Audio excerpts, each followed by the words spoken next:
Service Titan, AI for the trades. Hey, it's Wendy here. Are you looking to rebound from your high-interest credit card debt? A SoFi personal loan could help. Consolidate your debt with a SoFi personal loan into one low monthly payment, and you could save money on interest over time. And with as soon as the same day funding, you could hit the ground running ASAP. Apply today with no fees required at SoFi.com/debt rebound. Loans originated by SoFi Bank. NA member FDIC. Terms and conditions apply. NMLS 696891. Fast funds terms apply at SoFi.com/debt rebound. The home of Rams football. And now the home of The Rich Eisen Show. Weekdays 9 a.m. to noon. KSPN Los Angeles. A Good Karma Brands radio station. Oh! It's the summer of schmonz. Previously on the Sedano and Cap Morning Show. On Friday, the 24th of July, we now head to our LeBron breaking news desk via Shams to Gregory Arthur Bergman. Breaking news, LeBron James is signing with the Philadelphia 76ers on a 2-year, $8 million deal with a player option. Lame.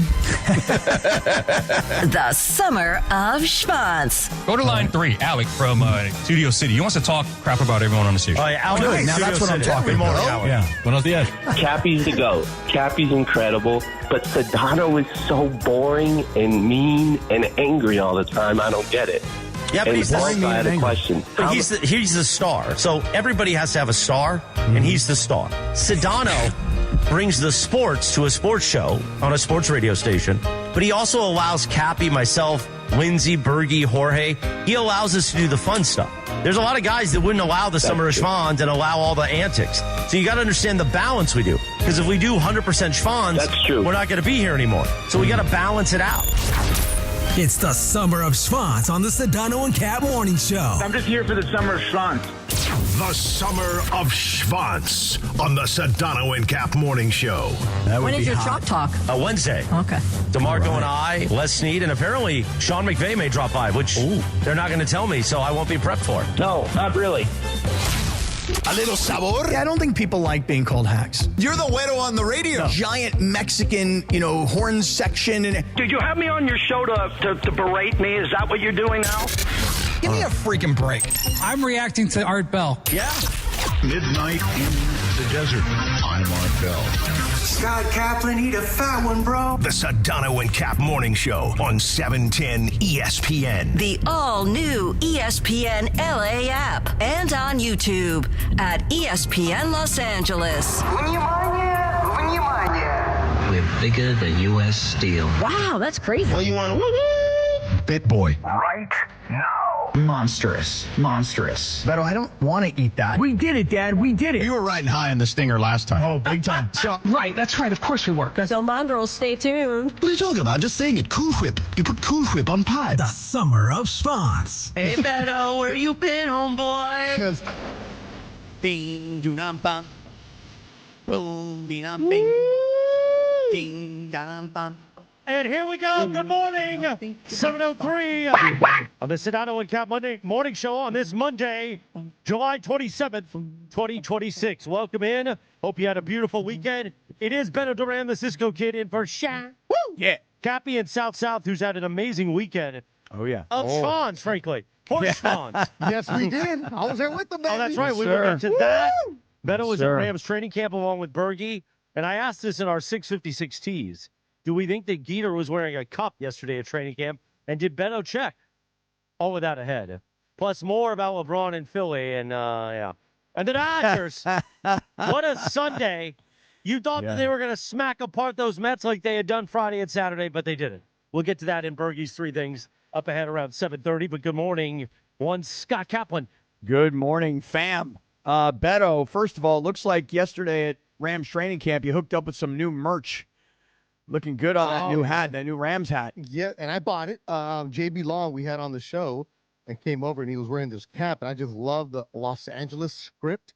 I don't root for teams like that. You know me. I like to go to Vegas and see what's going on with the money. But this beautiful cap, as soon as the show was over, went to the merch tent and bought it because I love the script that says Los Angeles. Anytime you have a chance to rep Los Angeles, I'm all about it. That's a good hat. I might have to get that one. It's a beautiful script. Yeah, let's get that. A little navy blue on there. Yeah, sharp. Got the NFL logo on the back. Got the Rams logo on the right side. Do they have the full, the fitted? Nah, this is all adjustable. I like it fitted, Jorge. Yeah, you do. Yeah, I know. Big fitted, huh? Big fit. Yeah, everybody always gives me a hard time in YouTube, the YouTube chat. By the way, it's fired up this morning. Where's Funchy? Is he not here today? I guess not. I brought him a donut, but he's not here. Where is he? There's a Lakers talk today, so he does Lakers talk. Oh, that's right. That's set tonight. Okay. Geeter and friends tonight. No, isn't it Geeter and Trudell? It's Geeter solo tonight because Trudell. Oh, now I got to change that. Where's Trudell? On the cruise, remember the Disney cruise. Oh, right. His in-laws are taking him to Alaska. In the room with his kids. Evan Cohen's on First Take right now? Yeah, why is everybody surprised? He did it last week, and he did it 2 years ago for 2 weeks. Well, I don't know Evan's schedule. Sorry, but he wasn't on last week because I was. Yeah, he was. No, not him. Remember, on Friday, Lindsay was saying, "Who are these people?" No, but he did last week as well on Wednesday. Well, he looks good, man. I like his tie. Looks really good. Yeah. Looks sharp. Hey, being the adopted son of one Craig Karmazin is useful in this today's day. I've done First We Take. should all be adopted. Have you ever hosted First Take? He's not hosting, is he? Yes. Oh, well, I didn't want to host. I let Eric Casilius. I let him host. Really? That was the deal, huh? Yeah. Well, Beto, give me What's up, man? listen, Yo, we had an amazing. What's my money? Dude, we had an amazing weekend. We had the most incredible weekend. I get a text from Beto on Saturday, probably about mid-morning. He says, "Hey, I'll meet you at Del Mar for the 4th race." And I think, and I get her. I said, "Hey, King." Yeah, I need I two. Yeah, but I also thought you were like, hey, you had a friend like the Ace of SoCal and needed tickets or something. Like I thought you had a friend that was coming. I'm like, are you coming or you need me to hook somebody up? And you're like, no, man, I'm coming. And again, the entire time I thought you were messing with me. And then all of a sudden, here comes the 4th race. You're like, yo, King, I'm in the house. I'm like, you know where to meet me.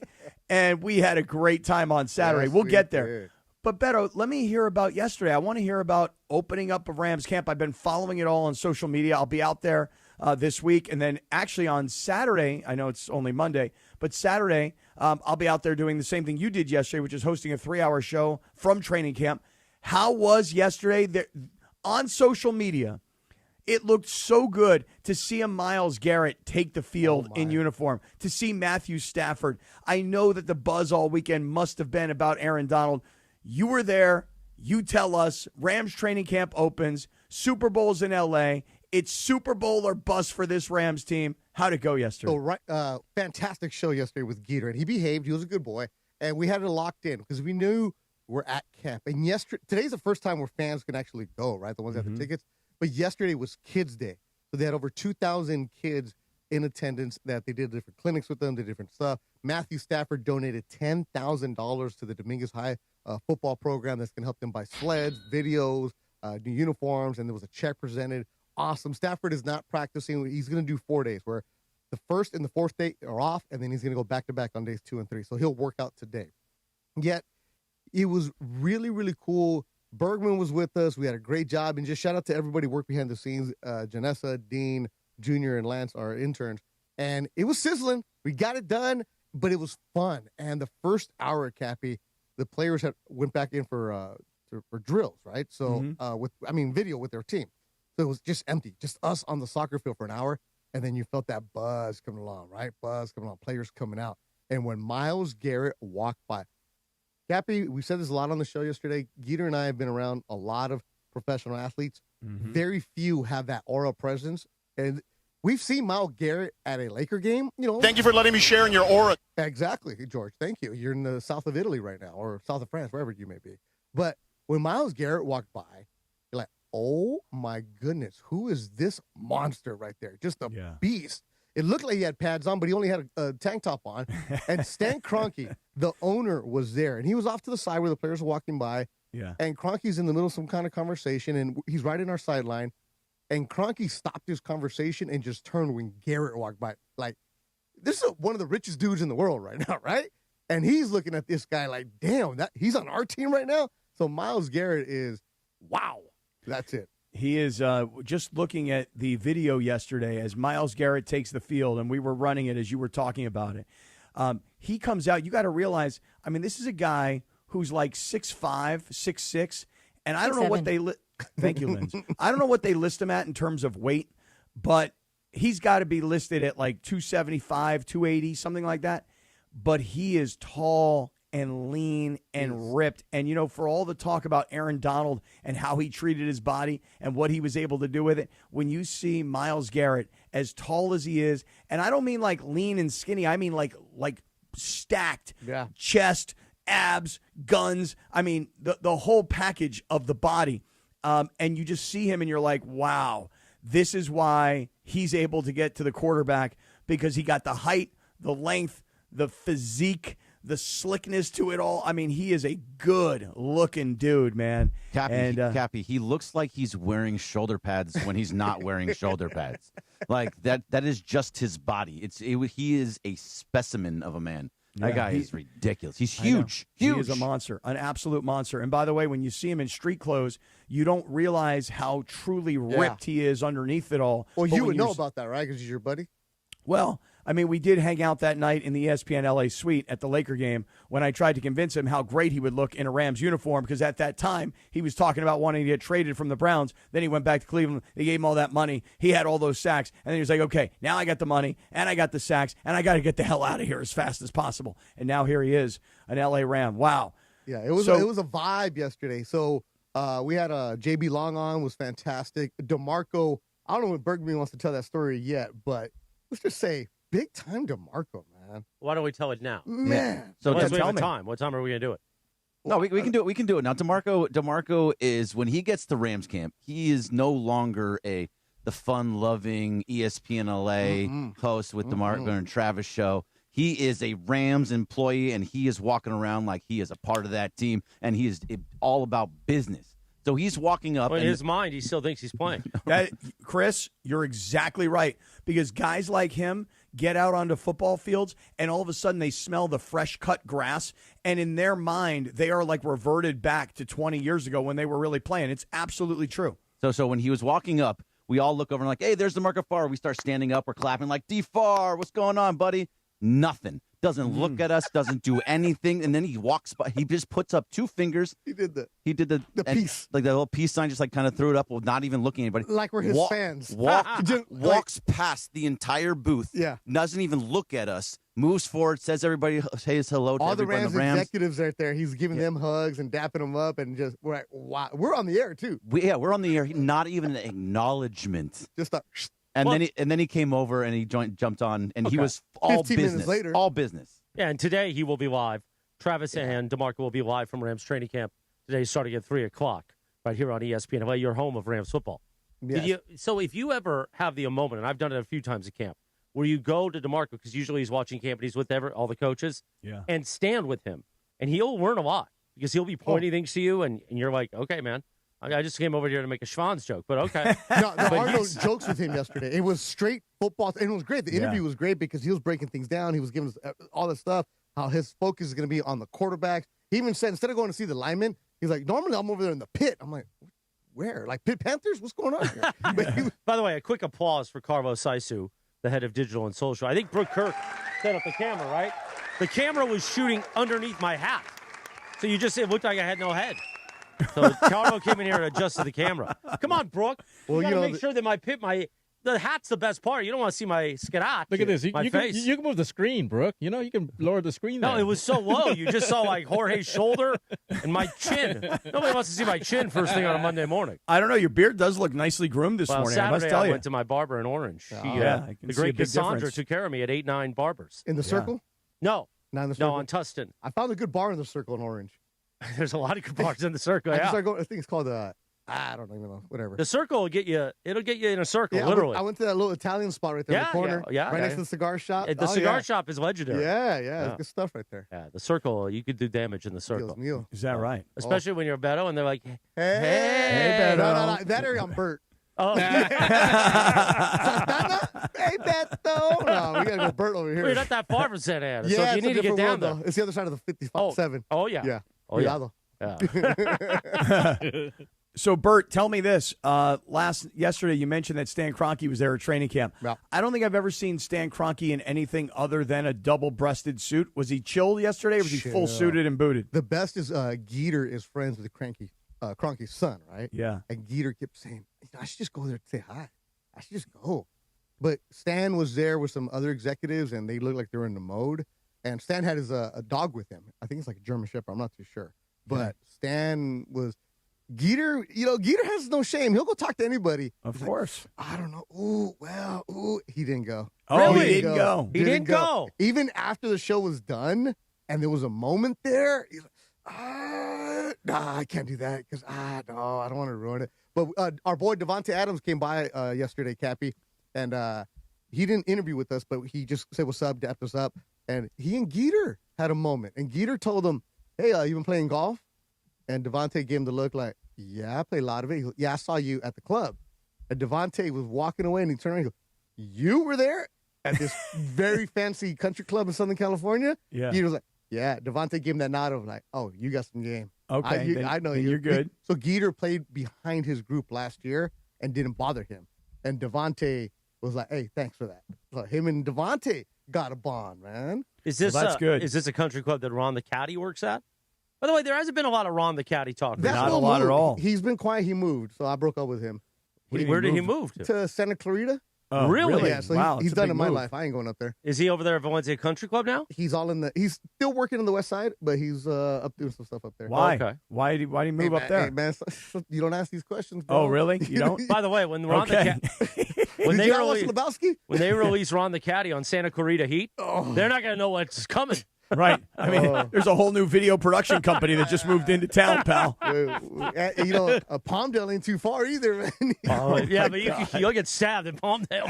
Who amongst us? 7:15 or 7:16 in the morning. You know what you could have done in these first 16 minutes? Well, if you're on the caddy, you start the day with a beer, a lipper, and a lipper. Maybe some sugar, booger sugar, if you sniff those Ron the Caddy keys, or go see our friends at Valvoline Instant Oil Change. Home of the 15-minute drive-through oil change. Visit SoCalOilChange.com for a location near you. All right, Speaking of lipper, I'm sorry, Stetson Bennett, new mustache. Really? Oh, really? Looking smooth. Look like Nice. CHP, man. He's smooth out there. What did JB call it? Was it like a lip? It was something like grass on. Oh, lettuce. Lettuce, yeah. Lip called it lettuce? Lip lettuce. He called that man's mustache lip lettuce? He's got some lip lettuce. Oh, nice. Did they bring out the phone book for him to stand on, or no? Oh, wow. He's a little guy. I mean, he is short. I mean, by NFL quarterback standards, to be sure. All right, Yes. so you heard it. Diego Pavia. Jeez. You heard it in the open about this Chalk Talk event that we do every year for our partners at training camp. And last year it was Les Snead, myself, and DeMarco. And I did to Les, "Hey, you're going to go 14-3." And he said, "You're a positive young man." And then Les and I became BFFs. Mm-hmm. So, of course, this year, I thought I was going to get out of training camp this year and just hang out with Otis the Bunny. But leadership here said, no, you're back with Les. Then there were rumors that McVay would join Les. I mentioned last week. Yesterday morning, the great Jory Hirsch from the Rams checked in to say, no, Les Snead is out. Coach Sean McVay is in. And I went, all right. And my first reply to the note was, because he didn't confirm that Les was out. I said, by any chance, is Les Snead still there? Because he knows my bits. And Jory said, no, just coach. I was like, all right. So then I sat there with Otis the Bunny, and I contemplated on a Sunday morning while sipping Don Francisco freshly brewed coffee. Oh, that's good. Oh, the Don Francisco. Oh, nice. see. Only on the weekend, Don Francisco. You can't have that in the week. No. And I said, you know what? I need to do something for the good of the company. And that's when I reached out to one Scott Kaplan, and I called him, and he sent me to voicemail early on a Sunday morning. Hey, he's busy celebrating. I know. I texted him exactly that. I said, you celebrating? Oh, yeah. He goes, no, I'm done now. I ran. I took my money from Saturday, and I left immediately. I didn't even take a hug with Cappy. Now, this is pending Rams approval. Oh. Still. Oh. But I have internal approval on this. I said, you know what? It would be better if Cappy did it, not me. I said, I disagreed. I'll open it. I'll open the Chalk Talk, welcome all the partners, say hi to Tony. Hey, what's up, Tony? You know about the Summer Schwans? But then I will bring out Sean McVay and Scott Kaplan and DeMarco Farr. Let Cappy do the interview. It'll be good for the show. He's already done a Chalk Talk with McVay at Hollywood Park Casino. This is better for the show. Him and Sedano could then always reference, oh, yeah, when I interviewed Sean McVay, it'll kind of annoy Sedano, which is kind of fun. And then it's a better experience because McVay don't know my bits. I disagree. He don't know my see, bits. I agree. I'm when with I you, do Beto. the whole, hey, Sean, I told last year, 14-3, I'm going 13-4. He's going to be like, yeah, that's good. Hey, let me tell you about the, dimensional football. It's just not my thing, man. Mm-hmm. No, I think Sean in that setting understands what it is. But at HBC, it had a little cocktail no, before. but I think Training camp, he ain't going to have no cocktail. That's true. Yeah, no, but I think this is going to be good for McVay to deal with you because Cappy's going to come in, the gap, the this is that, blah, blah, blah. Football! But Sean's going to love that. But, yes, but the fan there, the season ticket holder there, you speak for them. I know. Because you're the guy yelling, come on, what are you doing? I said 14-3, come on. Cappy can't do it. He's like, hey, well, you lost those 3. Those were tough. Well, no, I think, but Beto, there's also this possibility. You ready? The possibility that McVay says something like, "Hey, aren't you the guy that said we should have fired our defensive coordinator last year? Who's my best friend?" Yeah. That was really good, Cap. That was fantastic. No, his McVay is I'm impeccable. getting there. I'm working on it. And see, he can do the McVay impersonation in front of McVay. Yeah. It's just a better product. You loosen it up, I say. I do. It's for season ticket holders, right? No, it's for our partners. Oh, your partners? Yeah. Oh, even better. Yeah, but you know what? They're there to see Sean McVay, not me. I'm with all of them right now, Chris. I think you should be the one doing this. I'm putting my ego in place. No, but again, not doing all the questions, not you, but every now and then, just a little salt right there. Just a little tahini on there right there. Oh, really? Is that what you want? Yeah, A little tahini rim. Really? I'll be back for less next season, and the next time I'll do McVay. But this year, I think it's better for the show and for the Summer of Schwans that Cappy gets up there and interviews McVay. I'll be there to support Cappy. I'll open it up. Okay. But, I just... Okay, how about you ask like 1 or 2 for the fans? Maybe. Yeah. Maybe. It's not a bad idea. This comes from the partner. It's not a bad call. This is from Julio in Fontana. Let's see what kind of mood coaches it. Yeah, right. Remember, we had him last time. It was a Saturday night, I believe, or maybe it was a Monday night. And he was loose. It was at HPC. We had car service for him. Yeah. He had cocktails. We had tequila waiting for him in the car. That's right. It was more of a fun event. This is like training camp. He's making 30 minutes for us. I don't want to waste time with doing bits. It's only 30 minutes? Yeah. I don't waste time doing so if I start launching bits and he doesn't respond, then DeMarco's going to sack me in front of everybody, and that's not going to be good. No, Cappy, you don't want that. should do it and start off with your impression just to loosen him up and see what he thinks of it. Okay, I'll do it. Wow, look at that picture from the Chalk Talk on the YouTube. Look how young Cappy looked there. I did look And that young. was only like a few years ago. I know. Look what's happened to me Oh, since. my God. Working here makes you great, huh? My God. Oh, my God. And you look at me and McVay together, and I used to think I looked younger than McVay, but now, my God, I'm so old with the gray hair and the whole thing. Oh, no. Well, we're looking forward to it. Wednesday's going to be amazing. And That'll I be said fun. to Chris yesterday, I said, Chris, no, you do it, man. You're good. He's like, nope, you're doing it.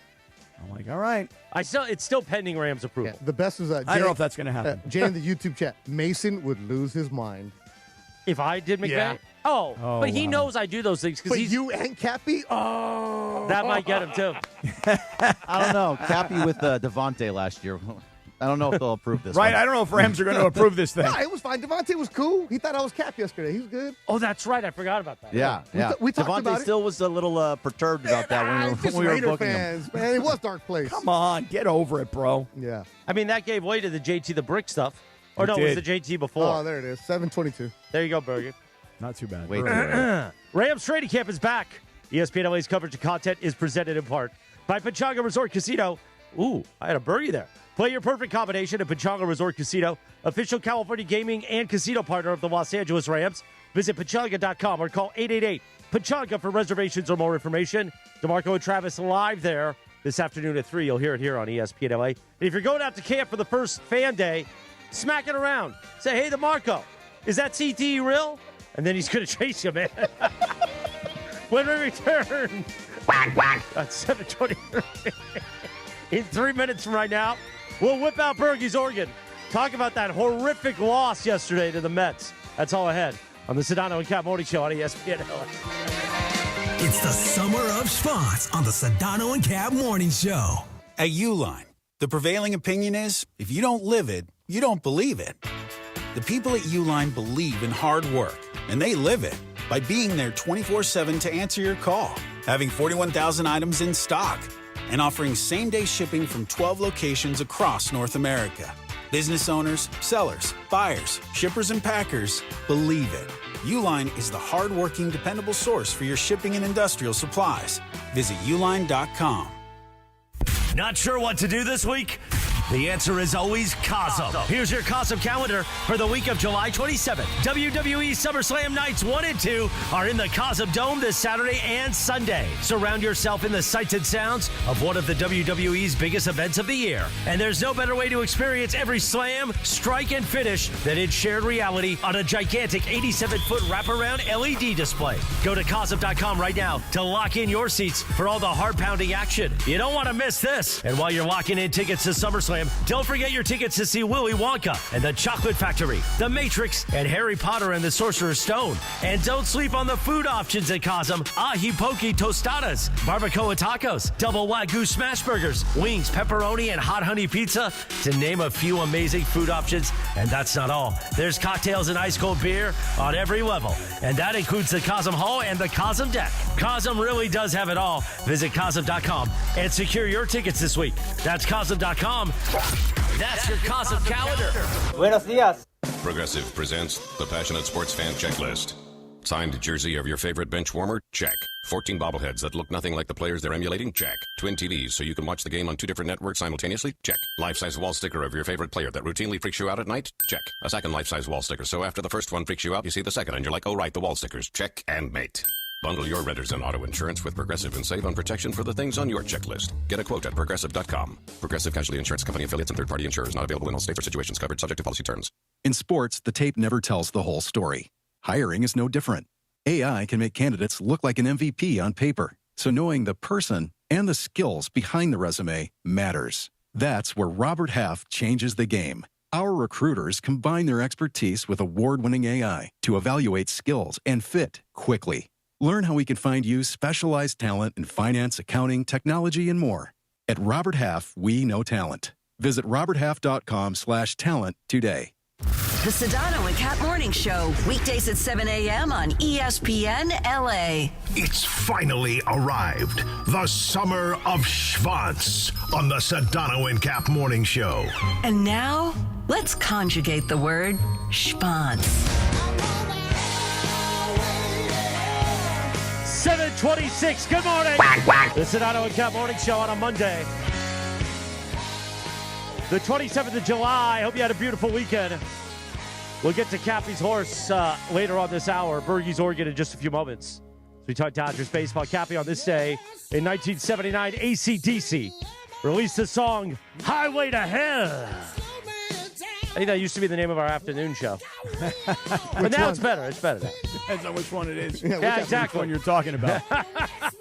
Seriously. Also, Jam right here.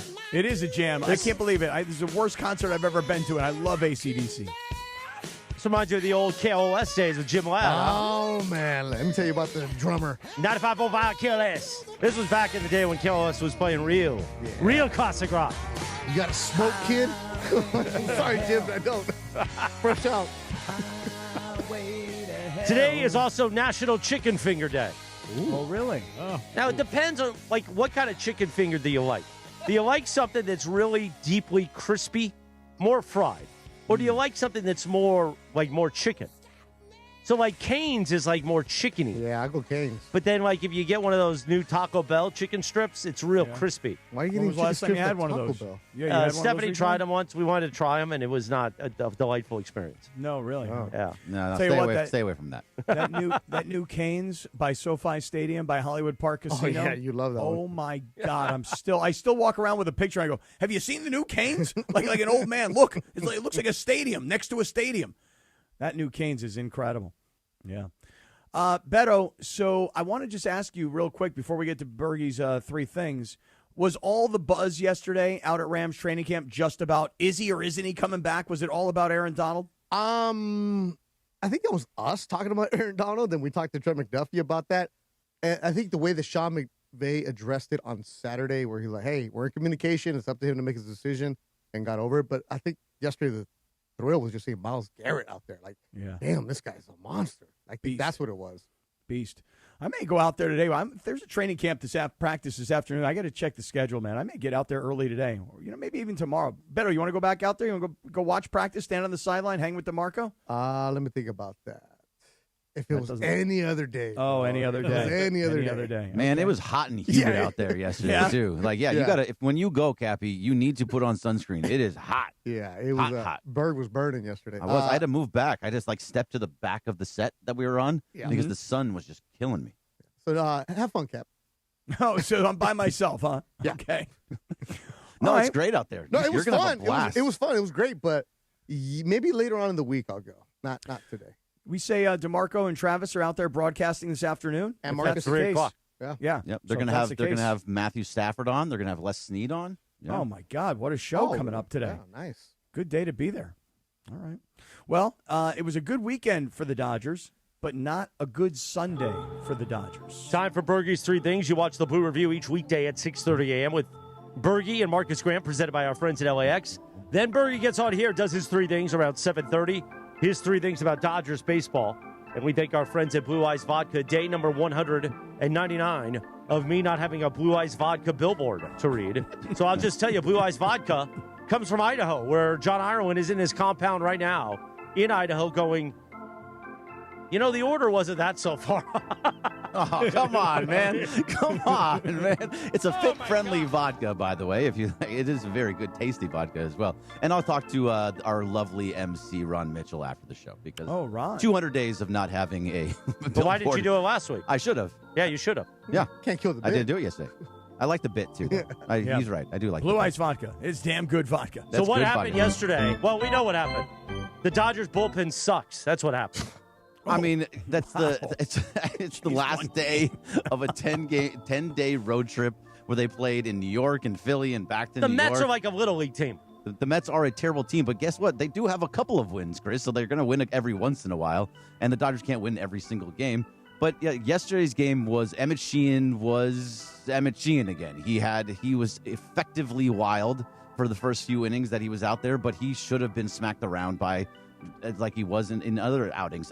He just has not been a very good pitcher, and he got away with a lot of stuff yesterday because the Mets are so bad.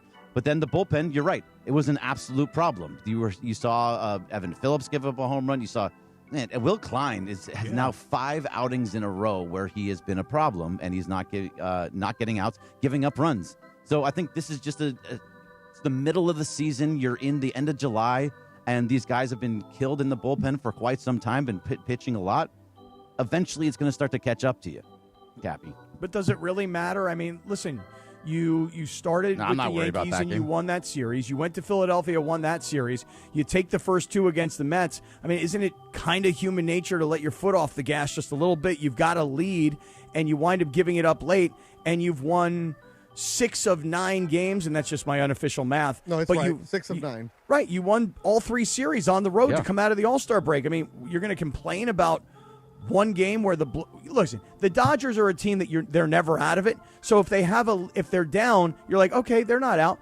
We're just not accustomed to them blowing leads, frankly. Yeah, that's the surprising part about the way they're doing. I'm watching the replay right now. It's like 3-1 at the going to the 6th inning. And yeah, Berg, you kind of have a little worry because you don't want to see that. And I'm right there with you. You're not worried at all, but it's still in the back of your head this can't happen. So Will Klein was so good coming after his outing in the World Series where he won 4 innings, was fantastic. And he was really, really good this season. He's even closed some games. He was really high on the trust tree. Mm-hmm. But, eventually all that comes to the middle of the season. You're in July, he's pitched a lot of games, and he's going through it a little bit. Now, maybe an IL stint may be in play, or just give him a few more days off, but they kind of need him but he just needs to stop giving up runs. And I'm not worried about Will Klein. I'm not worried about this bullpen. And also, you're going to be getting Edwin Diaz back. We'll get to that in a second. There's a lot that's going on. I'm not worried about one game in July on a Sunday. Yeah. Right. That's the key right there, on a Sunday, because you're now 9 games into a road trip. You're coming out of the All-Star break. You're in New York City. It's Saturday night. You've already won the series at 2 games. So Saturday night in New York, guys could be going out, having drinks, having a good time. Then it's Sunday, turn around. You got to get out there and play. It's hot. It's humid. The Mets, they're scratching and clawing because they're humiliated. And the Dodgers are like, I'm a little uninterested. I'm not terribly worried about Will Klein, but it is unusual to see the Dodgers take a lead late in the game and then give it all up. All right, let's go to the second thing. I'm going to go to Roki Sasaki and what he did on Friday. Roki Sasaki has completely changed his season around in the middle of season, which is so weird to say. Against the Yankees, he was throwing nothing but gas. Was throwing over 100 miles an hour 20-plus times. He was hitting 102 miles an hour against the Yankees, and he was completely different in this outing on Friday. He was throwing his splitter with regularity that was hitting the zone. He was throwing the slider more often. He was throwing the forkball. He was doing everything. He did throw his fastball, but he wasn't throwing that at that same 100 miles per hour. He was sitting about 98, 99, which is still very good, obviously. But if you see what he did against the Yankees and you're the Mets, you're thinking, okay, this guy's feeling good. He's going to be throwing gas. I'm going to swing early. And when he played off of that and was throwing his splitter. And some of these pitches were just beautiful. The splitters that he was throwing they look like fastballs. They look like they're the middle of the plate, and they just fell off the plate. He got 21 swing and misses, which was a career high for him. The guy has been great in his last 2 starts, and it has to do a little bit with the fact that he has this new giant glove. Have you seen this glove, Pappy? Yeah. Oh, yeah, I know. It's monstrous. I never really thought about, like, the size of your glove could somehow be tipping a pitch, but it was a smart move by whoever's idea it was. No, you know what? I think they can see what you're doing. Let's get you a bigger glove. Listen, you got to evaluate every last thing that you're doing. That's why when you're like an NFL team and you see a quarterback and the way he looks at something or the way he lifts a leg, oh, he's going to do this. This glove is so ridiculously massive. We're looking at a picture of it right now. You could put his entire head in that glove. That's how monstrous this glove is. I mean, that glove is a little bit bigger than that's the one that you just like blew Right. up a little bit Right. to make it look like but the picture is great. I love it. it's the glove is not too far off from that size, but it's still not that size at the same time. But look, if Roki continues to pitch like this, he's going to be a valuable piece come the postseason. Most likely, he's not going to be pitching in the rotation because we're assuming Glasnow's coming back because he threw 25 pitches on Friday to live hitters, was hitting about 95, 96, so he's getting closer to start coming back. Blake Snell's on a rehab assignment, so he's going to be close to coming back. And who knows what with Shohei, but and Robleski is still pitching well.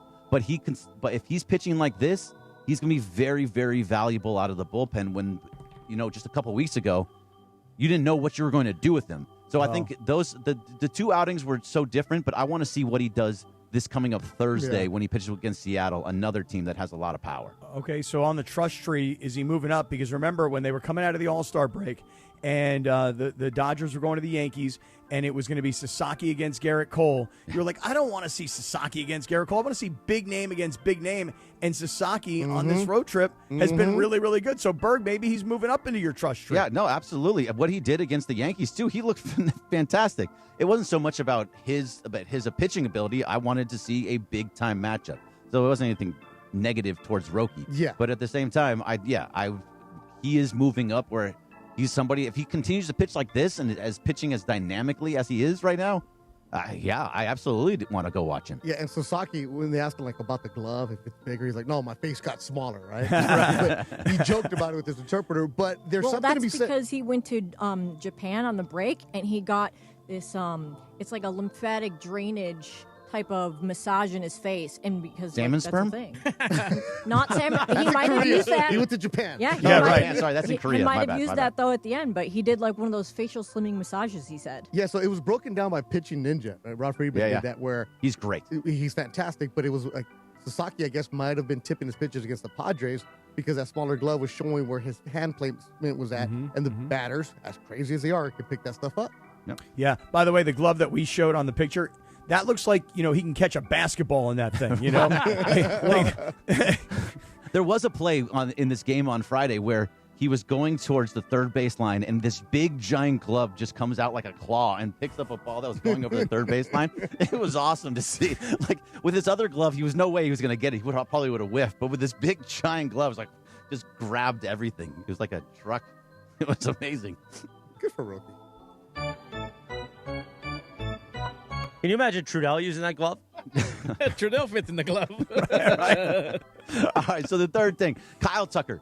Kyle Tucker did something that I was not expecting over this weekend. So on Friday, he hit a home run, and then on Saturday, he also hit a home run. And then also back-to-back? Back-to-back days hit home runs. And he also in that Saturday game hit a ball to left field, oppo for him. The hitting coaches have found something within his stride so it's a smaller stride to help him and shorten his swing a little bit to help give him that power. So it does seem like maybe it's time to start looking. It's not time to say, like, he's great. He's going back to who he was. But it looks like he might be on that road. We've said it before. But this one feels a little bit different, Cappy. Well, he's got 9 home runs on the season. And, he has not delivered what you expect a $60 million a year player to deliver. But at the same time, he's not needed to be a number one. He hasn't needed to hit in the 3 slot or the 4. I mean, he's a guy who has just not delivered based on his salary so far. But you're talking about pitchers who make adjustments in season and how unusual it is to be able to add a pitch during the year. Well, the same thing goes for a hitter. I mean, all these coaches are breaking down film and they're saying to themselves, why did we pay this guy $60 million? Because we know he's got the ability.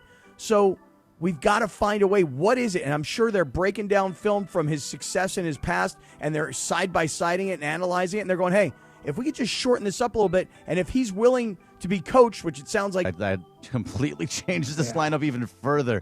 Can you imagine? And also, just the last thing real quick is that Kike Hernandez coming back tomorrow, which means that Alex Freeland probably will be dropping down. He hasn't started in like 3 weeks. Good. They need that Kike boost. That's right. Bergie's 3 things, thanks to Blue Eyes Vodka. You hear it here around 7:30 on the Sedano and Cap Morning Show each weekday morning. And be sure to start your day with the Blue Review presented by LAX tomorrow morning, 6:30 a.m. Marcus Grant and Gregory Arthur Bergman. 7:41 on a Monday. Cappy, when we come back in 3 minutes, let's talk about that horse schwanz. Let's talk about the Del Mar weekend for you. I saw bunnies. Did you? Oh, I saw a whole little bunny restaurant. Oh, really? Oh, that's right. Yes. It is a place that we want to go to. Did you go in? I'll tell you next. All right, that's next. But first, Cappy, let's talk about the wellness company. Hey, let's talk about you staying healthy all summer long. You go to a game, you're surrounded by fans, or you go to a sports bar, you're doing the same thing. You're eating people, hey, I'll have a wing, I'll grab a wing. Everybody's grabbing, sharing drinks, high-fiving people, right? And everybody seems to remember the game, but nobody remembers that there was this dude over your shoulder, guys hawking up a lung, right? A few days later, it's like 2 o'clock in the morning. Next thing you know, you're waking up, you've got a fever, your throat is sore, you're on fire. You're like, what now? Well, urgent care, could be closed. ER, you know how that's going to go. It's going to take hours slammed. Telehealth, maybe, but it's also the middle of the night. Your pharmacy's closed.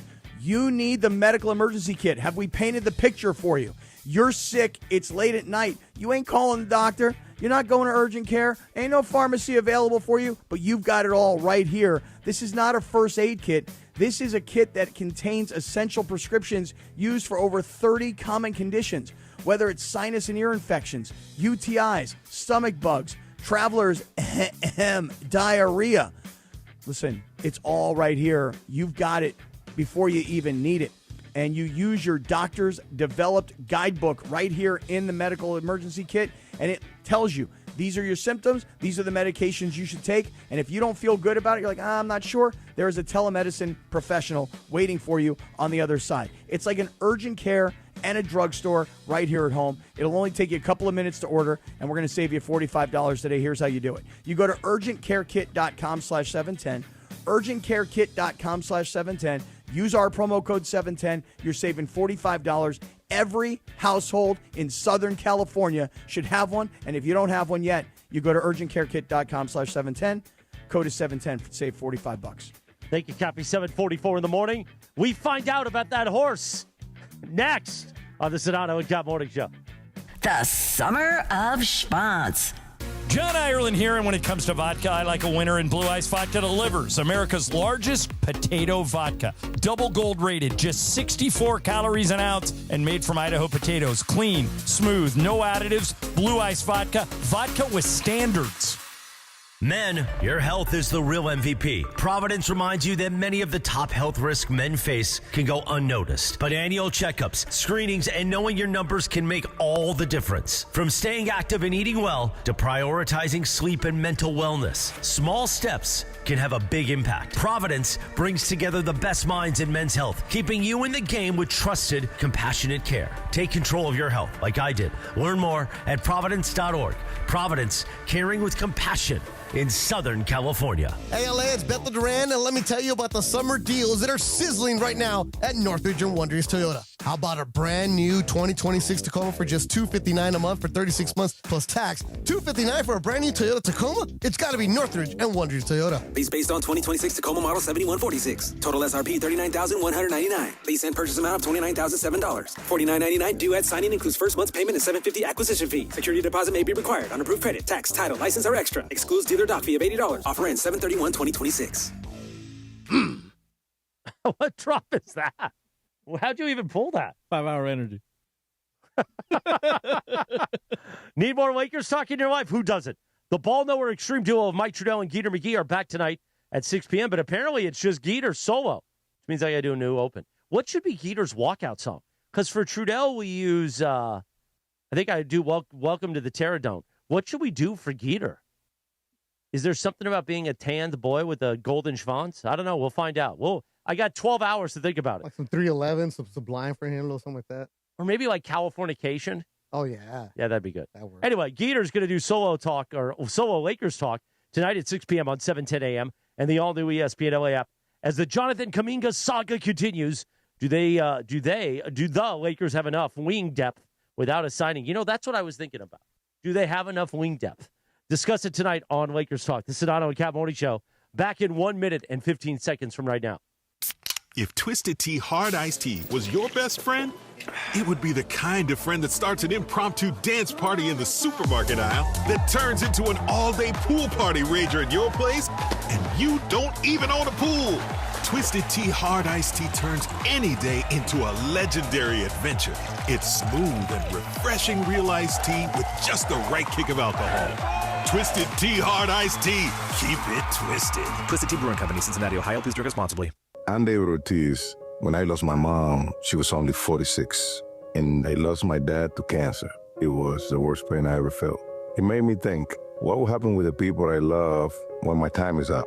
That's why I have life insurance. Ethos makes it easy. It's all online, take about 10 minutes, and you can get up to $3 million in coverage. Get your free quote at ethos.com/game. That's ethos.com/game. Paid testimonial. Time spent on application may vary. Online health questions required. The Hard Rock Hotline on ESPN LA. Brought to you, of course, by Hard Rock Casino Tajon. Experience gaming, dining, and live entertainment at the easiest drive from downtown LA. Must be 21 or older. Gambling problem? Call 1-800-GAMBLER. Hey, this is Rich Eisen. You're starting your day with the Sedano and Cap Morning Show on ESPN LA. Don't forget my show. The Rich Eisen Show is coming up this morning at 9 on 710 ESPN and the all-new ESPN LA app. Now, back to the Sedano.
Now they have like platinum. Obviously, I'm out of the game, but blue was always we can tell.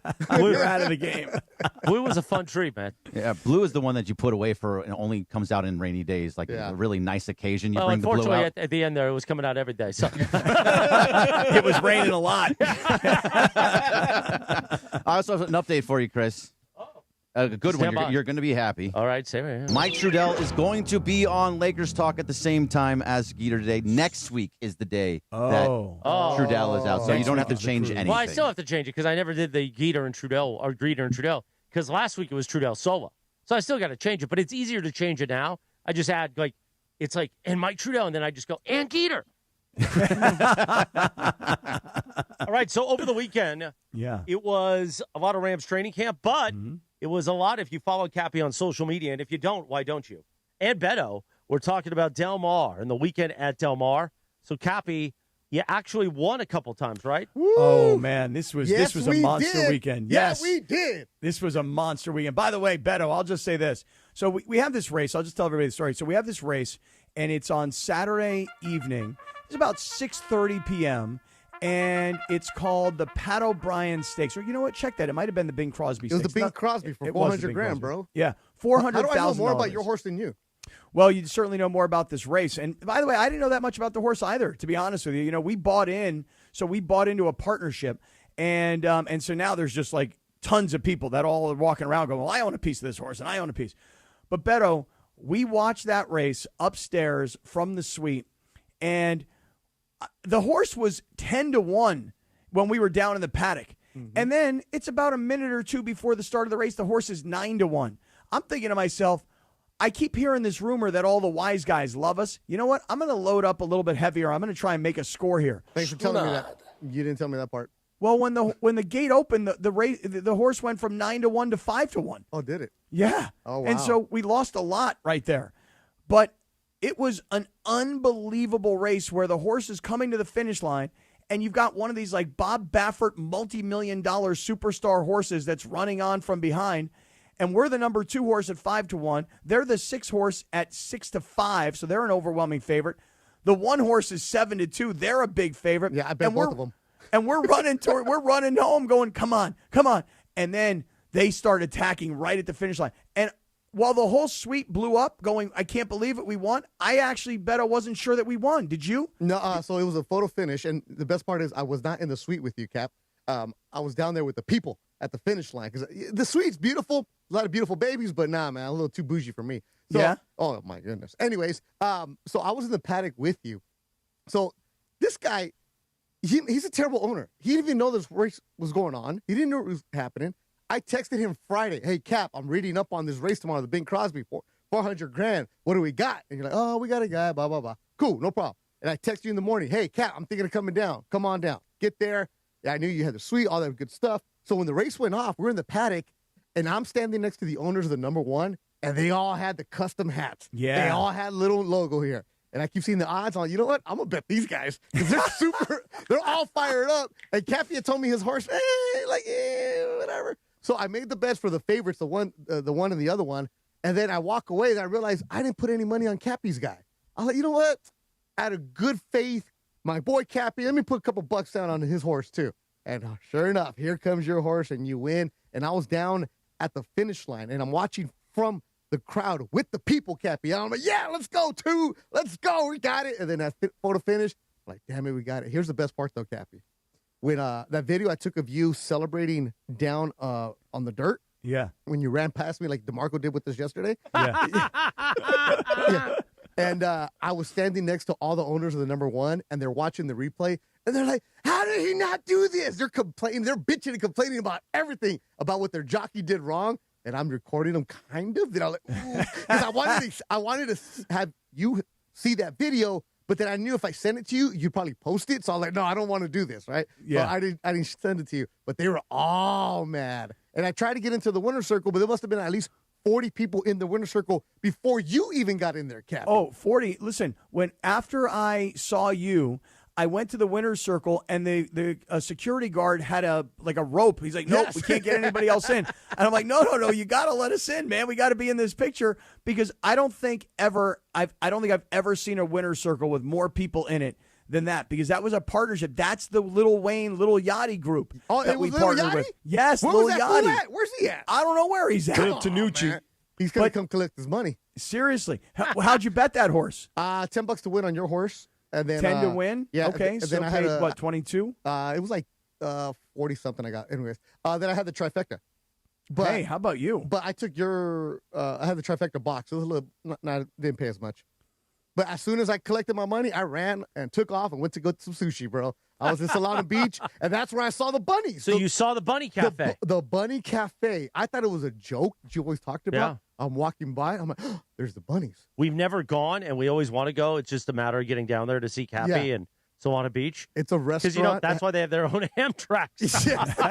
Right. That's why, right there. So So it was packed. The bunny. There was a bunch of people playing with the bunnies, and I had sushi at the new spot that opened up. Cappy's like, we're at this place. I'm like, nah, bro, I'm going home. I got Rams tomorrow. Yeah. I don't need to hang out with all the rich people. But once you go into that, I know. You're going to end up asleep outside of Rachel's house like I did. In that, let me just tell you, in the Cappy suite, I know exactly what you're talking about. There was a couple of women in there, and I even texted Cap, who's this?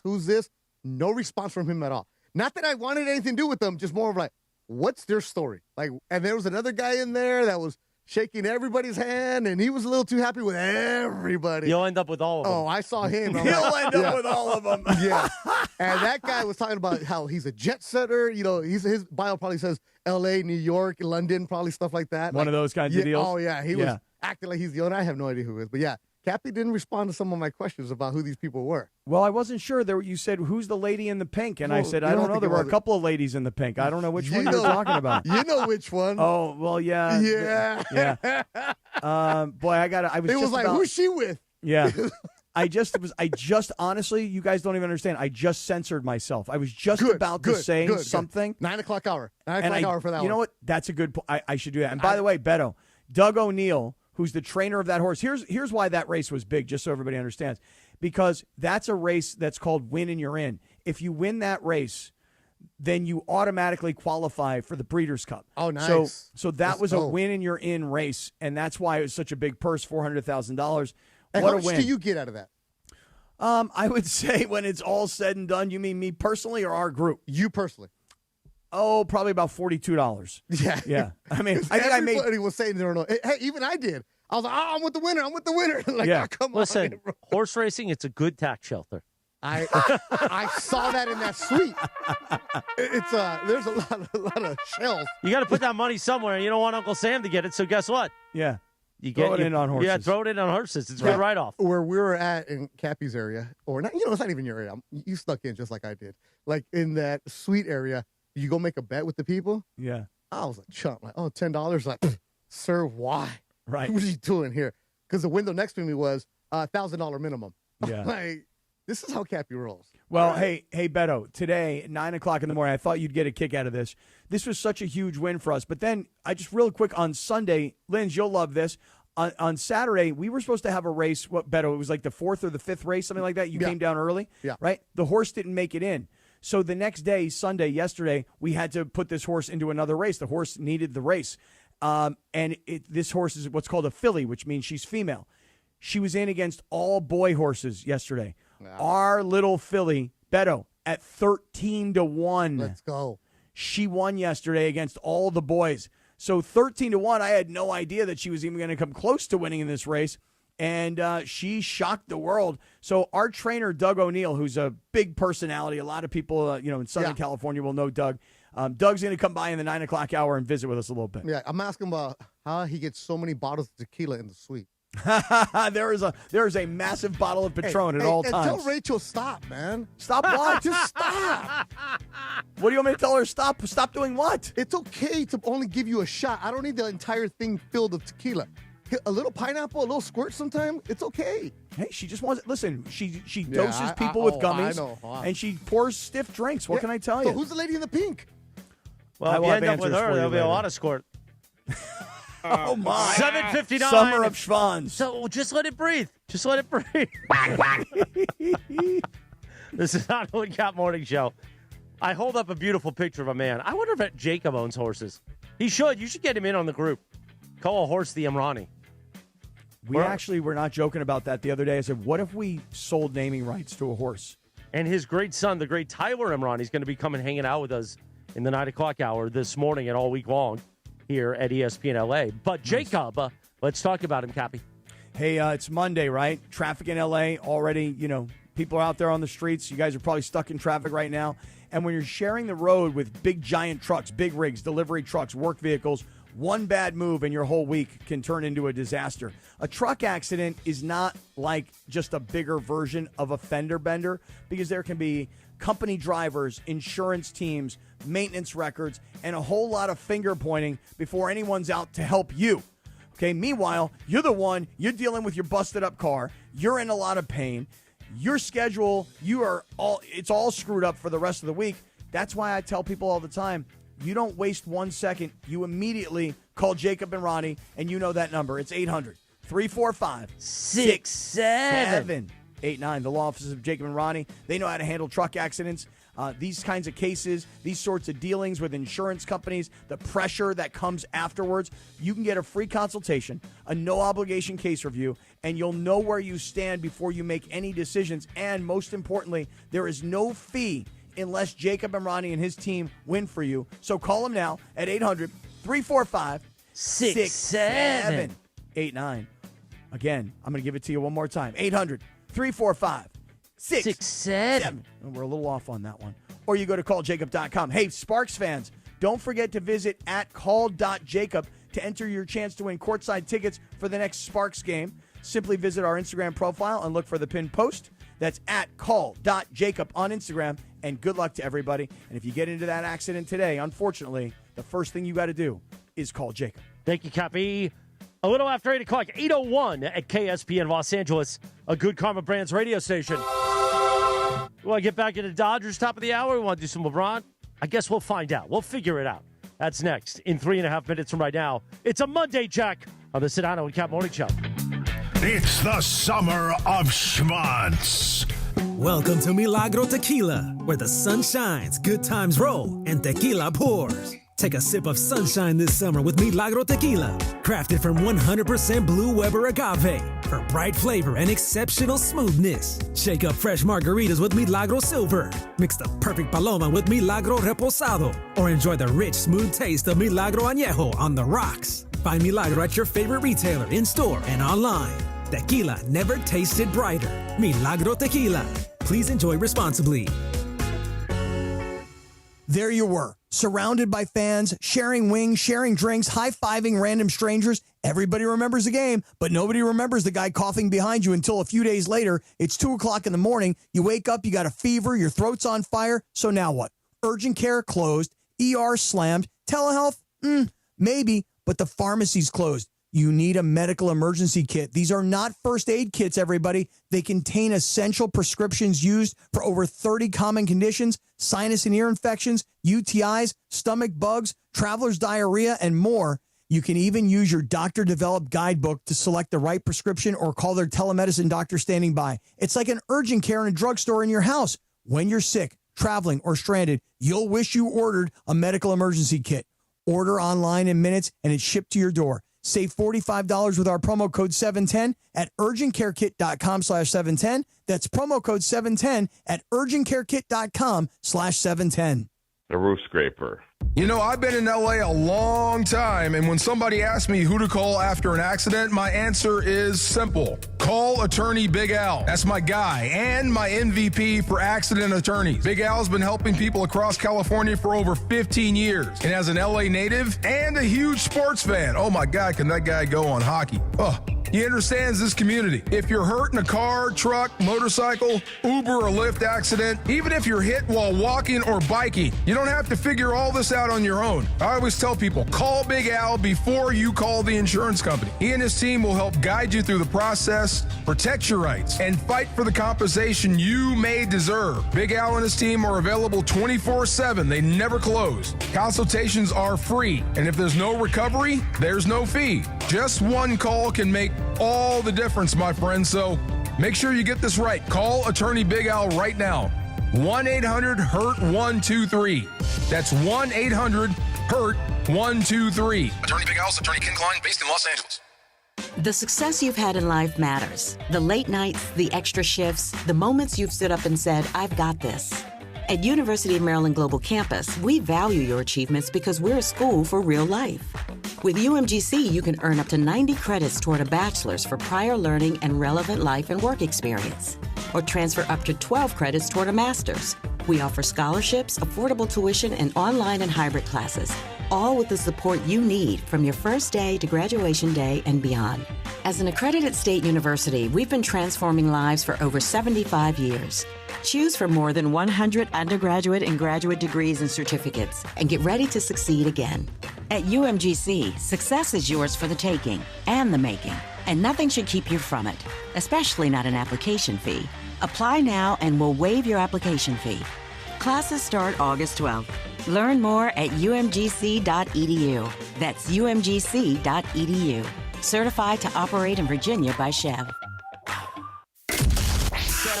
This is the Angelica's Insurance 8 a.m. hour of the Sedano and Cap Morning Show on ESPN LA. Good morning, guys. This is Angelica, and this is the 8 a.m. hour of the Sedano and Cap Morning Show on ESPN LA, presented by Angelica's Insurance. Every team needs a strong defense, and we got you covered at Angelica's Insurance.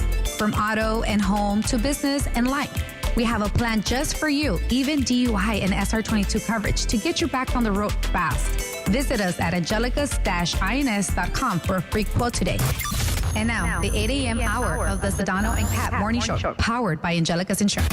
And Sedano, please pump the brakes, sucker. The Angelica's Insurance 8 a.m. hour.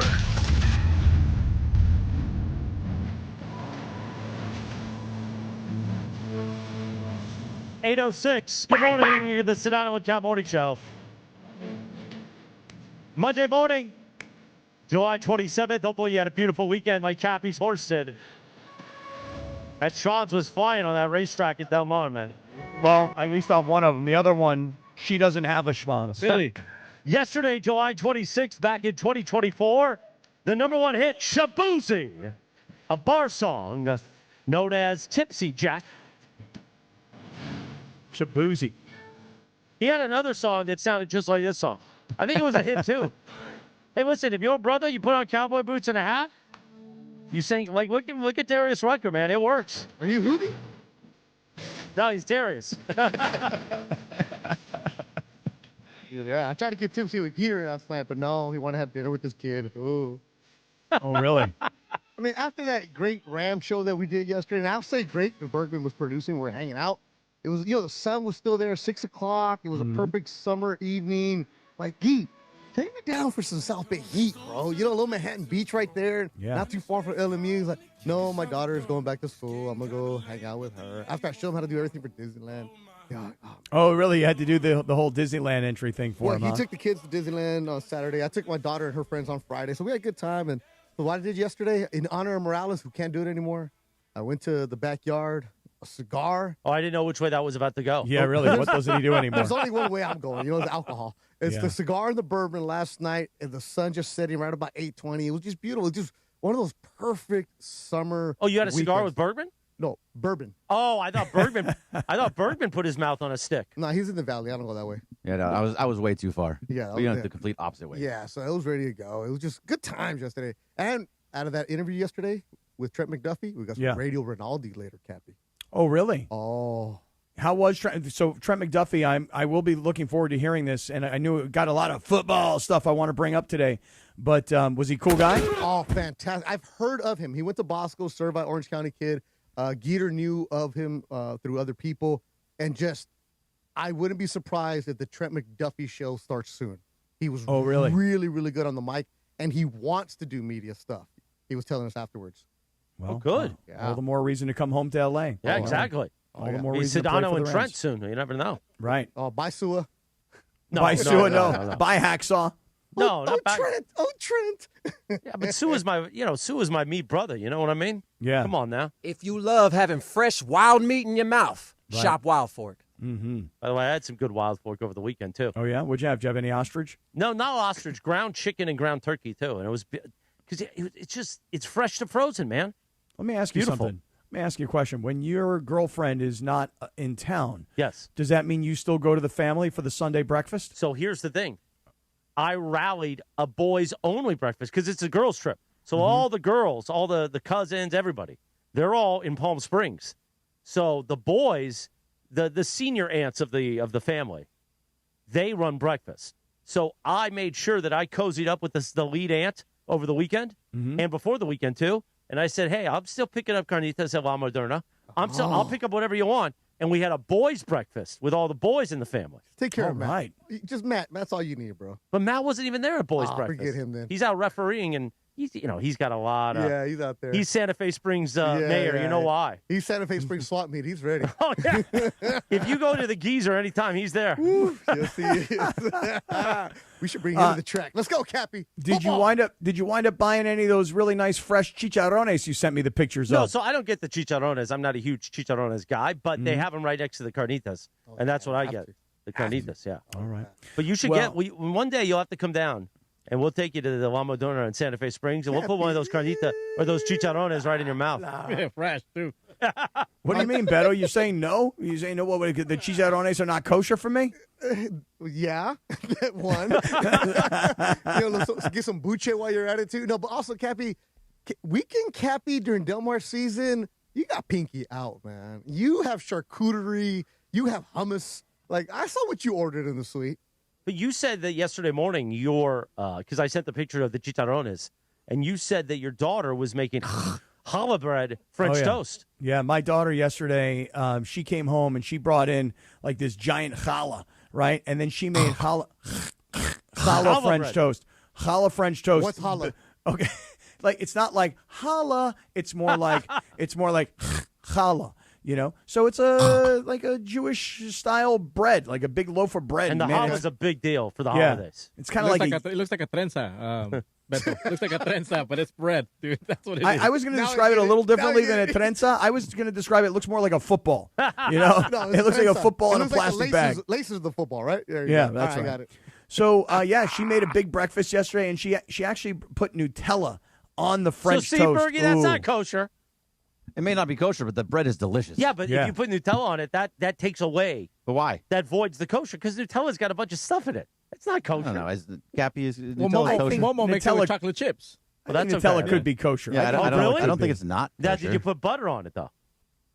I did put a little butter on the French toast. Was it kosher butter? No, I mean, it's a different I don't know. It was Lando Lakes. I don't know.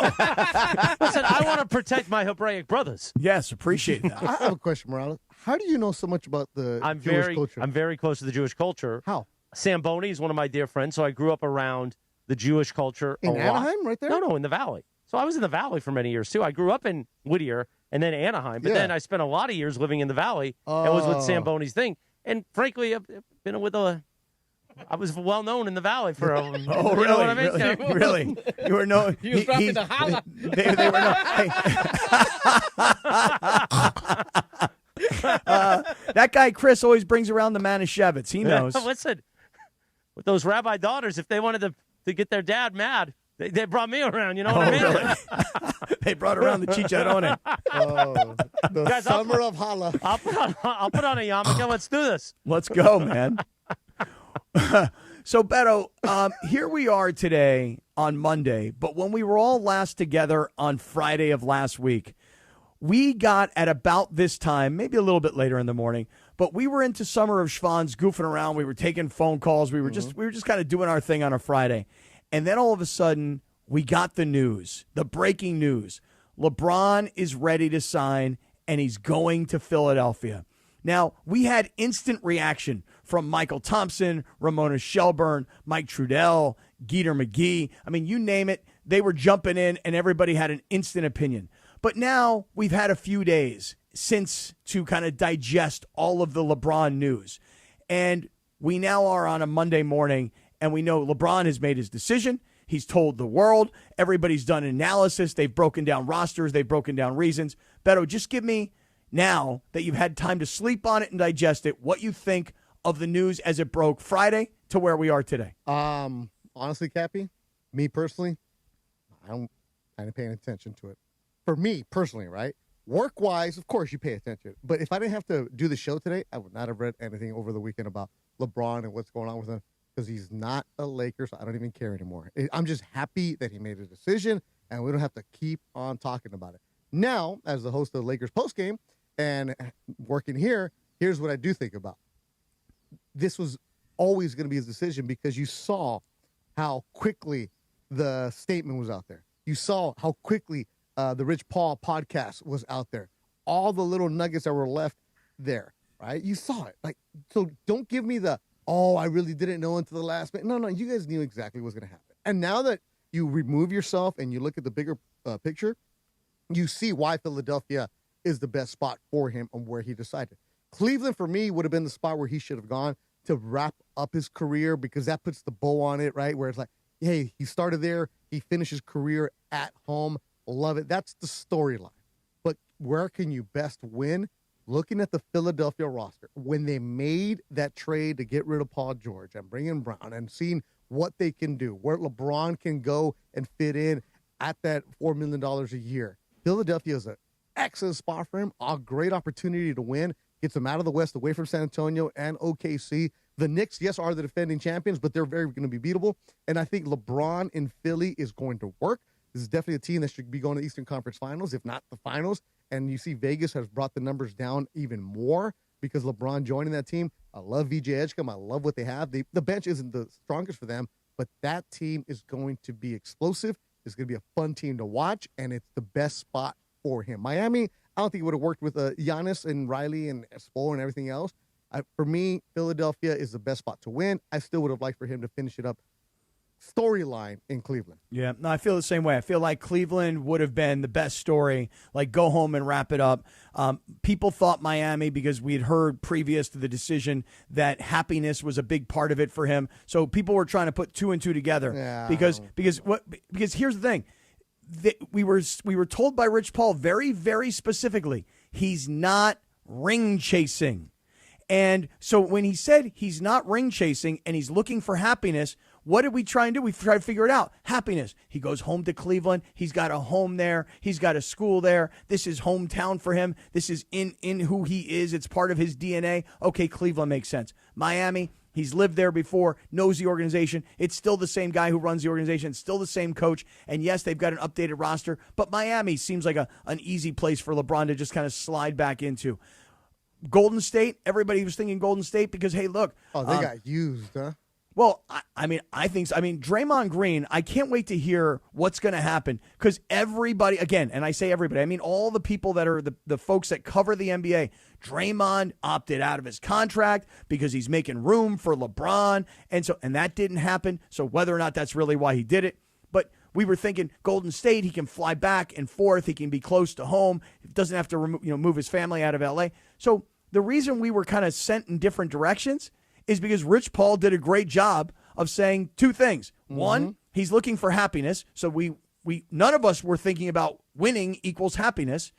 And two, he's not ring chasing. So he's not going to go do what Kevin Durant did when Kevin Durant joined the Warriors.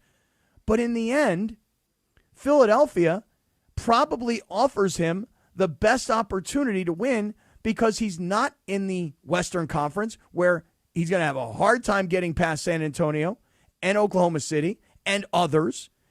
And if you go to the Eastern Conference and you saw that the Knicks just won and they were able to overcome San Antonio, the Eastern Conference is I'll call it the smoother, not easier, smoother path to a championship. Yeah, less is in the resistance. East. Yeah.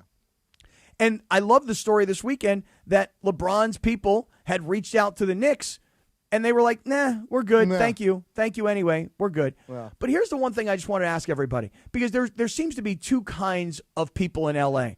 There's the I appreciate LeBron because the Lakers stunk before he got here type crowd. And then there's the other crowd, which is I'm ready for him to leave. I'm just ready for him to go. And over here on the ready for him to go side, Beto, there's a whole lot of people who define themselves as this.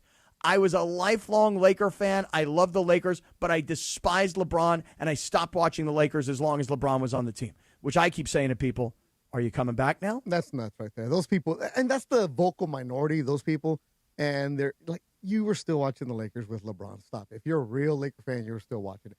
And as Cappy, well, two things can be true at the same time, where you could appreciate LeBron for what he did with the Lakers and win you a ring, and you can also say, you know what, it was time to move on. I think that's absolutely right. Now, here's the thing.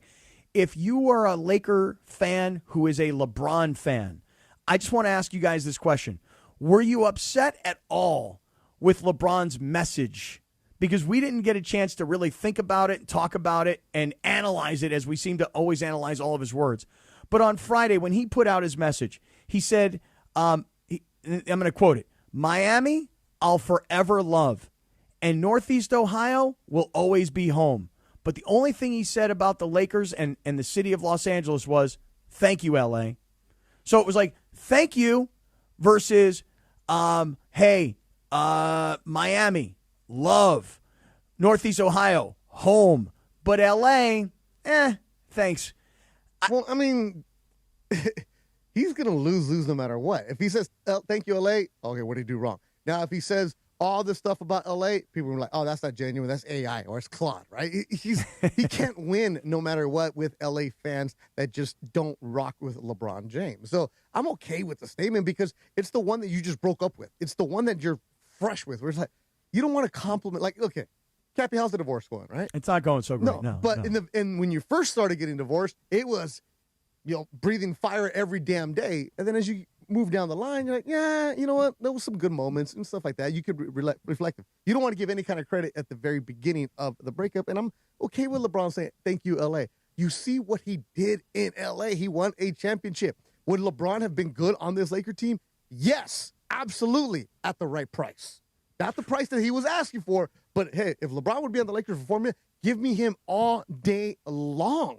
If LeBron was willing to play for the same money that he's getting in Philadelphia, if he would have played for that same money, if he would have offered that opportunity to the Lakers, I think Laker fans would have loved him because they would have said, wait a second, here's a guy who's going from $50+ million all the way down to $4 million, and he's willing to play and pursue a championship for that amount of money. I think Laker fans would have loved him for doing that. But he never, it doesn't seem like he made an offer to the Lakers that I would play for this amount of money. And by the way, doesn't seem like the Lakers ever really made an offer to him like, hey, LeBron, look, we've spent all this money now. We finally got a center, a real center. You know that the team is being handed off to Luka and to AR, but we want you back. We'd love to have you. We know you can make a contribution. We saw what you just did for us. Would you play for 2 years at only $8 million? That never really seemed to be on the table in terms of the Lakers offering it. Well, wasn't it said on this station that would be an insult to LeBron? Many times it was said it would be an insult to LeBron. All right. Well, yeah. I mean, he took that insulting contract from a team that he said has a better chance of winning a championship. So with this whole thing, the Sixers have a better shot of winning a championship than the Lakers do right now. And listen, I said it on Friday. If that's what is going to make him happy, the pursuit of a championship, and he doesn't think he can pursue a real championship in L.A., go someplace that you can. There's nothing wrong with it. There's nothing wrong with chasing rings. No, at all. Because if you LeBron, have the juice to actually go and pick the team you want, you're going to pick the team that can win you a championship. You're not going to go and pick Atlanta. Right. Well, especially when you've won championships with 3 organizations.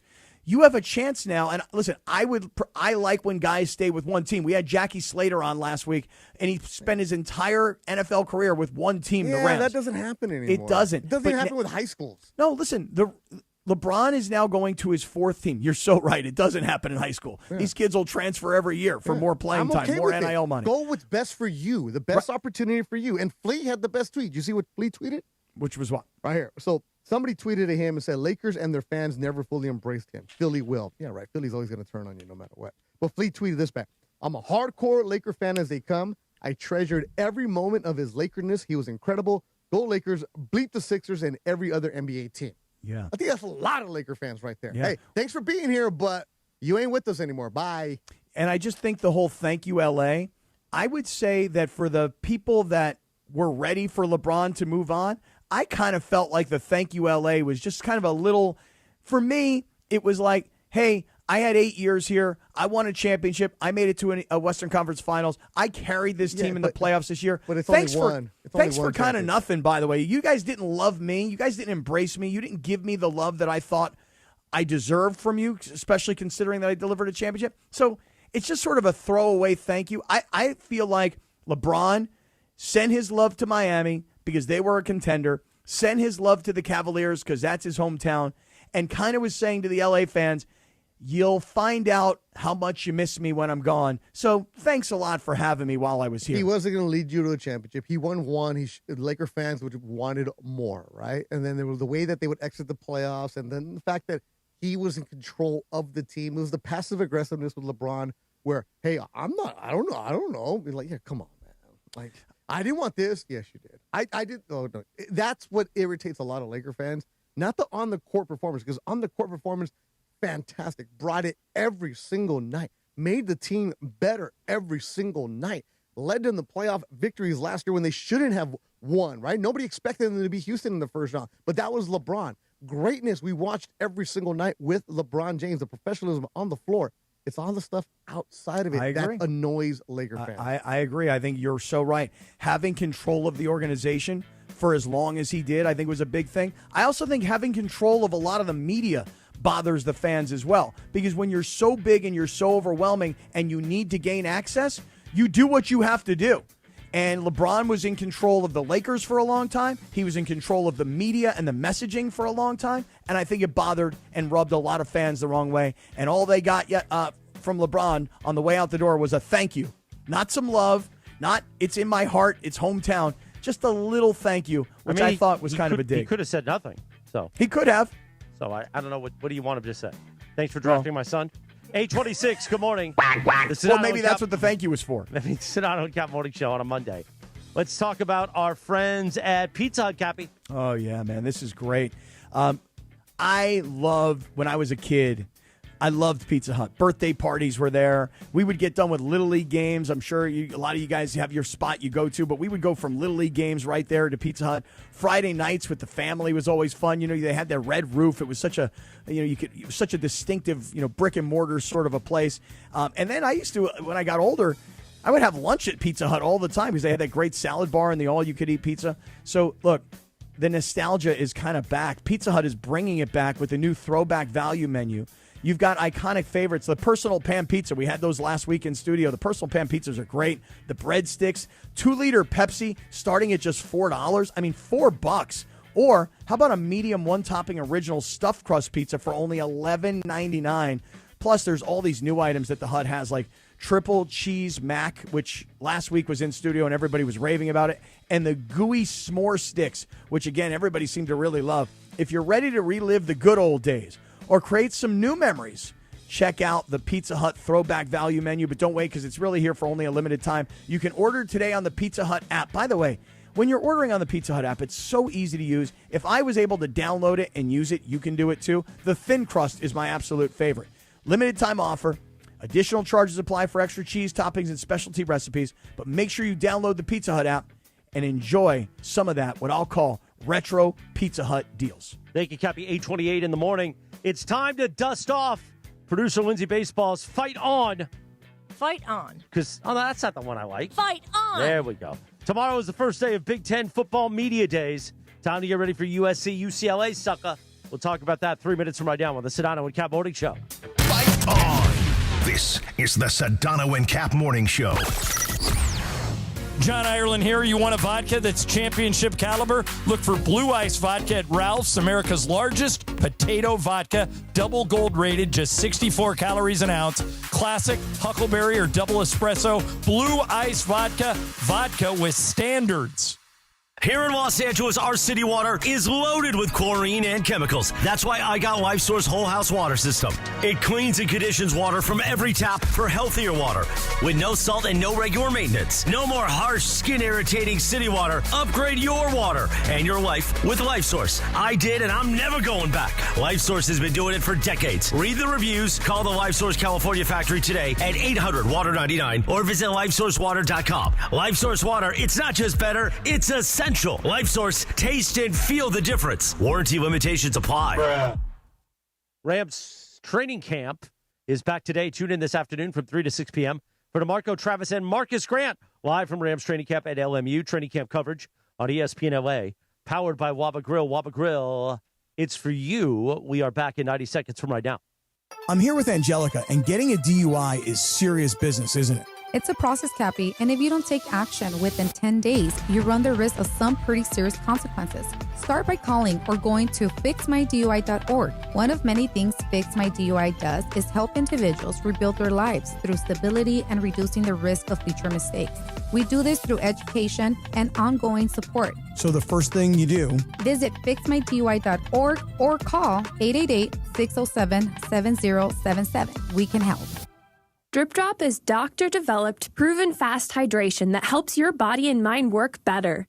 Trusted by firefighters, medical professionals, and over 90% of top college and pro sports teams. Drip Drop is engineered to hydrate faster and more effectively than water alone, with 3 times the electrolytes of leading sports drinks. Stock up now at dripdrop.com and use promo code RADIO20 for 20% off your first order. That's dripdrop.com, promo code RADIO20. Okay, all signed up. Easy. Now let's run payroll. What the? Hey girl, I'm you with more gusto. Nice. Who's that? New social media manager, hired and onboarded with gusto. And spoiler, we're kind of famous now. Wait, we're famous? Oh, well, I'm famous. Payroll, benefits, and HR. Designed and built for small businesses. Choose a future with gusto. You're hanging out with the Sedano and Cap Morning Show. I have a crooked pole. Some guys have that crooked pole, okay? George Sedano, Scott Kaplan. Usually I have straight poles. I had a crooked pole. More Sedano and Cap right now.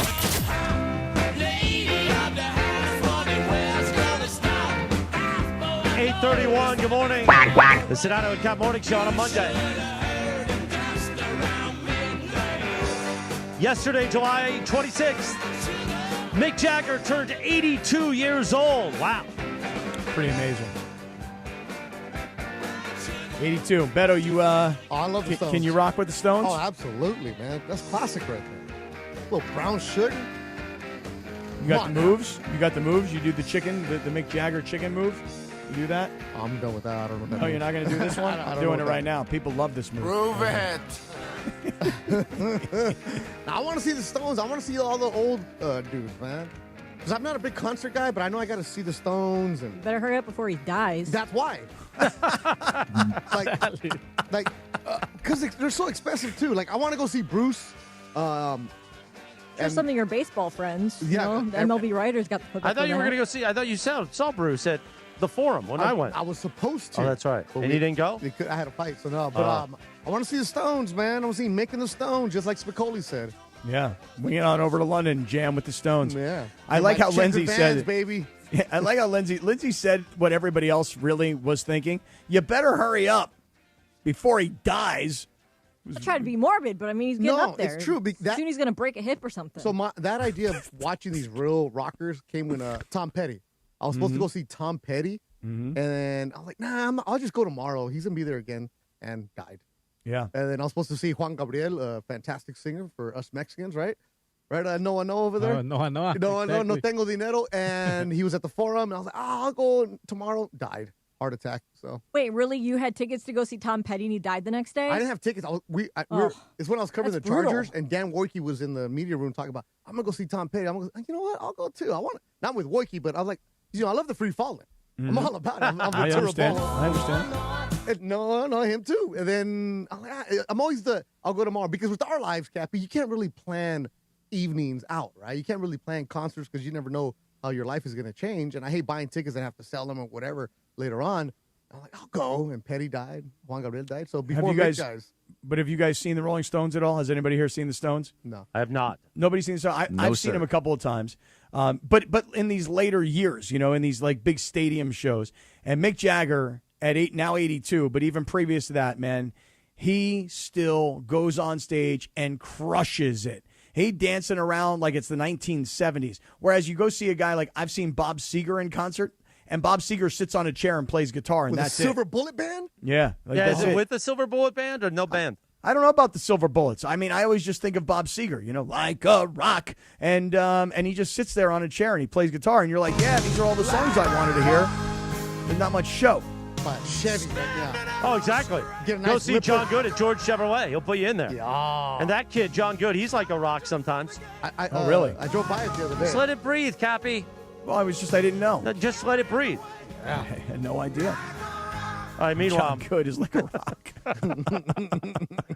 The 8 a.m. hour brought to you by Fix My DUI. Life can change in a moment. Even good people make mistakes. Did you know what you do in the first 10 days after a DUI can impact your driving privileges? That's why it's important to act now. And be sure to remember this on the weekend. If you go out there and do something you shouldn't do, call Angelica and the team at Fix My DUI. They're here to answer any questions about your DUI, DMV hearing, driver's license, or SR22 insurance requirements. Call them today or when you need help for a free consultation at 888-607-7077 or visit fixmydui.org. Big Ten Media Days begin tomorrow, Big Ten Football Media Days, and it is time to talk USC football as we get ready. And, of course, Bergie with UCLA and our new friend, who I like better than Lincoln Riley, the great Bob Chesney. Because Bob Chesney actually has some charisma. And personality. Lincoln does. We've had Lincoln on this show, and I've been around Lincoln, and he does in the moment. But then he also has this act of, like, that he's bigger than USC, and ain't nobody bigger than USC, homeboy. Is it an act? No. Well, it's probably not an act. That's probably who he it's is. definitely not an act. Yeah. That's him right there. And the word around Southern California is UCLA is opening up the wallet. As they should. Yeah. Well, we said it together. That was stereo. I like They that. should, but also they have a wallet that has money now. They had it before. They had a couple bucks, right? But no, they are willing to spend real money to get real players. And watch what they do next year when the transfer portal opens up. There's going to be dudes across the country saying, you know what? I could live in Westwood. I could play for this guy, and we can win. Let's go. Well, I'll tell you, man, when I was playing in college football, and this is going back into the late 80s and the early 90s, UCLA was still very much a glamour program. Now, USC was as well. Was that Terry Donahue time? It was, but you got to remember that in like the late 80s, this was Troy Aikman, you know, Yes. and Troy had gone from Oklahoma and he transferred to UCLA, and UCLA was the kind of football program that anywhere you went in the country back then, and you would get one of those college football preview magazines. Remember these, Betos, like the Street and Smiths kind of college football previews? Shout out Phil Steele. Troy Aikman was on the cover of every one of those, and then Bergie, in the Terry Donahue era, it was probably in the early 90s. They had, what was it, where they got 20 or 30 game winning streak. Cade McNown, that was crew. That was with Bob Toledo. Yeah. Oh, Bob Toledo. When they was won 8 years in a row against USC, and they went on I believe it was a 20 game. But UCLA was a glamour program back then. People wanted to go there from around the country, not just kids from Southern California. And I think that UCLA is now going to be, because they've got the right personality at coach and because he's got the right resume, they went out and got a guy. And listen, when Bob Chesney was doing the interview, you would think, and this is, I'm just guessing here, but you would think that a guy from James Madison would want to jump at the opportunity to coach UCLA. But in today's day and age of college football, you're making a huge mistake if you go from James Madison to UCLA if UCLA is not willing to give you the resources that you need to really win. Because I think a lot of people would look at Coach Cignetti at Indiana and go, yeah, it was an easy decision. James Madison to Indiana. You're going from, that 1AA-ish level to now to the big time. But Indiana wasn't the big time. But I think if you're Bob Chesney, you can see there's proof now that you can take a D1 program that has history and tradition to it, and you can bring it back and revive it if you bring in the right personality, energy, but most importantly, if you got the money. And Beto, it seems like UCLA has gotten the right guy. They got the right personality, the right energy. And now it's just a matter of, are they going to have competitive money to keep up with the big-time programs and programs that weren't even big-time but were able to become big-time because they threw a bunch of money at it? See Indiana. Now, UCLA is always different because of how hard it is to get into that school. The admission requirements, extremely difficult to get a player. I mean, you're going to find athletes that get in, right? But you got to do the job in high school with the grades. But they'll find a way to get you. But it's really hard, right? So that's always been a problem for them. Public school, hard to figure out how much money you're going to allocate for them because it all has to be reported, unlike the private schools that you can do whatever you want. Now, UCLA has spent money on facilities, upgraded facilities, both on and off the field for their athletes, right? USC's done the same. Remember that day we walked by USC? Oh, yeah. And how great that's what you have to do, and UCLA has stepped it up. And we're going to make a huge push here at ESPN LA in the fall, actually in a couple of weeks, with our high school coverage. And Tim Johnson and I are working on it. We're going to have a show, all kinds of good stuff. Sweet Timmy? Sweet Timmy, right. It's going to be a huge, huge investment in the prep scene, because last year I would do the reports with you, but we're going to actually have a show. Anyways. I think you're still doing reports with us, Yeah, too. we're definitely going to do the reports Monday and Fridays, but we're also going to have a dedicated YouTube show and everything else. And we've been bringing in high school kids to do some preview podcasts with them. That's what I've been doing the last couple of weeks. And these are big-time recruits that are going all over the country. And I, off the air, asked them, about their recruiting, and you would hear the name UCLA come up. And the kids were already committed to their schools, but it's, hey, they're still making a push. They're not giving up on us, right? And talking to different coaches is because of what the UCLA coaching staff is doing. They get the job in Westwood. They immediately go to the big-time programs. You would see pictures of them in the Trinity League at Bosco, at Servite, at Mater Dei, all over the place, Sarah Canyon, trying to keep the kids from Southern California home. That's huge inroads. You hear the coaching staff for UCLA in the offices of these high school programs. You didn't hear that from Chip Kelly, who didn't even want to talk to people, right? Mm-hmm. You have to get out there. You have that young, energetic coach who seems like he understands what it's about, and an opportunity to be at UCLA. Maybe they're not on the USC level, but you can definitely compete with them by going out there and getting kids to buy into that program. And UCLA has hit a home run in this hire right now. Well, listen, they haven't played yet. They haven't done a lot of winning yet. But from a personality and likability standpoint, you've gotten the anti-Chip Kelly now and Bob Chesney. You've got a guy who's willing to go out into the community, go to the different high schools, meet all the high school coaches, get to know these recruits. And here's why. Because getting a kid at 17 years old from Bosco to commit to UCLA is not even the game anymore. Oh, really? You want to go to Tennessee? You want to go to Texas? You want to go to Notre Dame? Hey, good luck to you. We wish you nothing but the best. But here, when you're 19 or 20 or 21 and you didn't get the playing time and you didn't get the NIL money that you were expecting, and some other kid is an NFL guy who's in front of you and you'll never have a chance to play, when you're ready to come home, we may be that option for you later on down the line. So when you're recruiting kids nowadays, it's not about just recruiting a kid till he gets to your school, but if he tells you no, you're done with the guy. You got to keep these relationships going because these kids are moving literally every single year. So now, Beto, I think there's a new pressure, a newfound pressure on the USC football program for this reason. UCLA is going to be very likable. The local media is going to love Bob Chesney. He's going to welcome them. He's invited us to training camp. Hey, guys, come on out to training camp. I'd love to have you out here. I'll walk you around the field. People are going to like Bob Chesney. Truth be told, unfortunately for Lincoln Riley, this is his personality. He's not particularly likable in terms of the perception. In fact, over the years at USC, a lot of people have thought that Lincoln Riley has acted kind of like a bully. There was that story a couple years ago where he didn't like when the one young reporter quoted a kid and they pulled his credential and they haven't won. I mean, that's really ultimately the biggest part of it, right? I mean, USC just hasn't won. They've produced a Heisman Trophy winner, but they have under Lincoln Riley, but they have not won. And I'll tell you this, Beto, this is the year for USC. When you have a quarterback that's been in your system for several years and has been a starter for 2 full seasons, and you can keep a guy this long, a third-year starting quarterback, this is your year to win. And if you don't win, I don't know what the future of Lincoln Riley is. I know that USC people don't necessarily have the appetite for the buyout, but this is the year that Lincoln Riley's got to win. What do you think? Absolutely.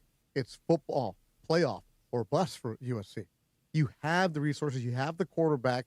You have to perform, and you cannot afford to be mediocre, right? We're the flagship station for USC football. We're going to talk a lot about them during the season, and this team has the ability to be really, really good, but UCLA is making some moves in LA, and you love to see it. And let me just say one last thing. You got 4 weeks of preseason, and I know that sounds ridiculous, but San Jose State, Fresno State, Louisiana, Rutgers, before you start really getting in to the Big Ten schedule, Oregon, Washington, Penn State. And I know Wisconsin. The game that everybody's already got circled on Halloween night, or maybe it'll be afternoon. You and I will be there, Cappy. I can't wait. You and Ohio me, State, Halloween at the Coliseum. Ohio State, USC. Come on. So you got 4 weeks of preseason to get it together and know what you got. Oh, it's going to be beautiful. What are we going to dress up as? Well, that will depend on how the USC season is going. How about the plug in the socket? Listen, the socket's not bad. If it's going poorly so far, I'll dress up like a bear. I don't know if our friends at Coors Light will like that, though. I mean, 8:45. Good morning. The Sedano and Cap Morning Show on a Monday. When we return in 3 minutes. Oh, look at this. Raiders camp is opening. Oh, that'll be a Halloween store by September. That's next on the Sedano and Cap Morning Show. The Summer of Schmantz. Welcome to Milagro Tequila, where the sun shines, good times roll, and tequila pours. Take a sip of sunshine this summer with Milagro Tequila, crafted from 100% Blue Weber agave for bright flavor and exceptional smoothness. Shake up fresh margaritas with Milagro Silver. Mix the perfect paloma with Milagro Reposado, or enjoy the rich, smooth taste of Milagro Añejo on the rocks. Find Milagro at your favorite retailer, in-store, and online. Tequila never tasted brighter. Milagro Tequila. Please enjoy responsibly. Men, your health is the real MVP. Providence reminds you that many of the top health risks men face can go unnoticed. But annual checkups, screenings, and knowing your numbers can make all the difference. From staying active and eating well to prioritizing sleep and mental wellness, small steps can have a big impact. Providence brings together the best minds in men's health, keeping you in the game with trusted, compassionate care. Take control of your health like I did. Learn more at Providence.org.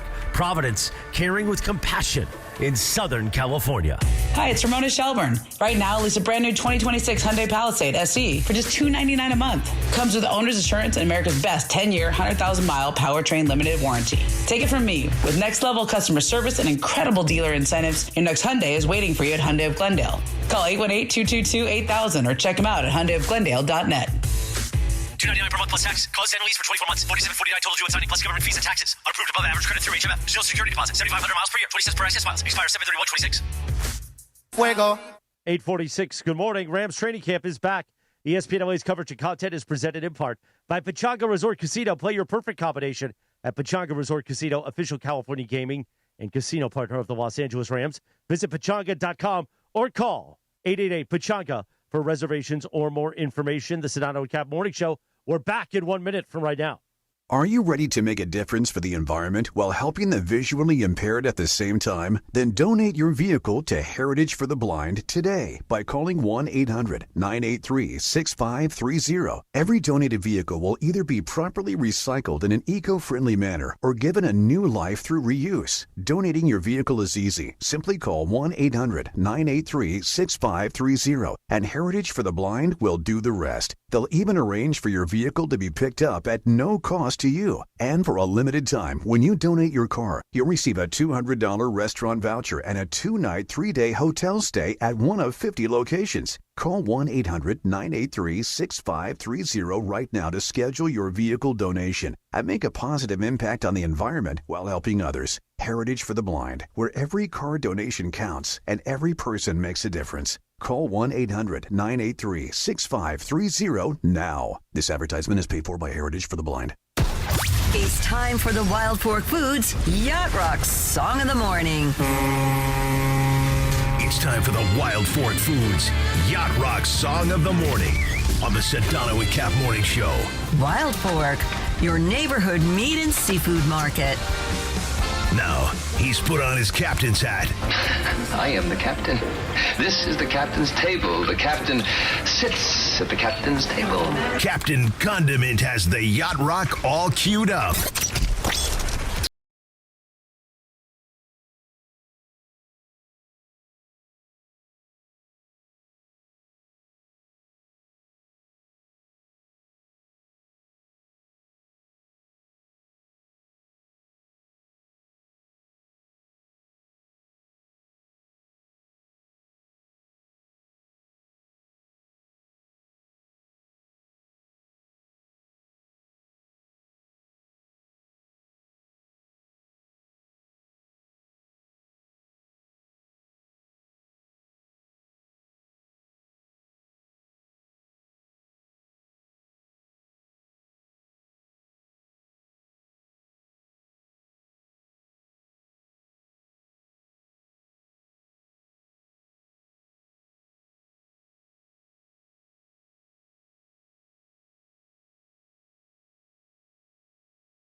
Just said, let's go.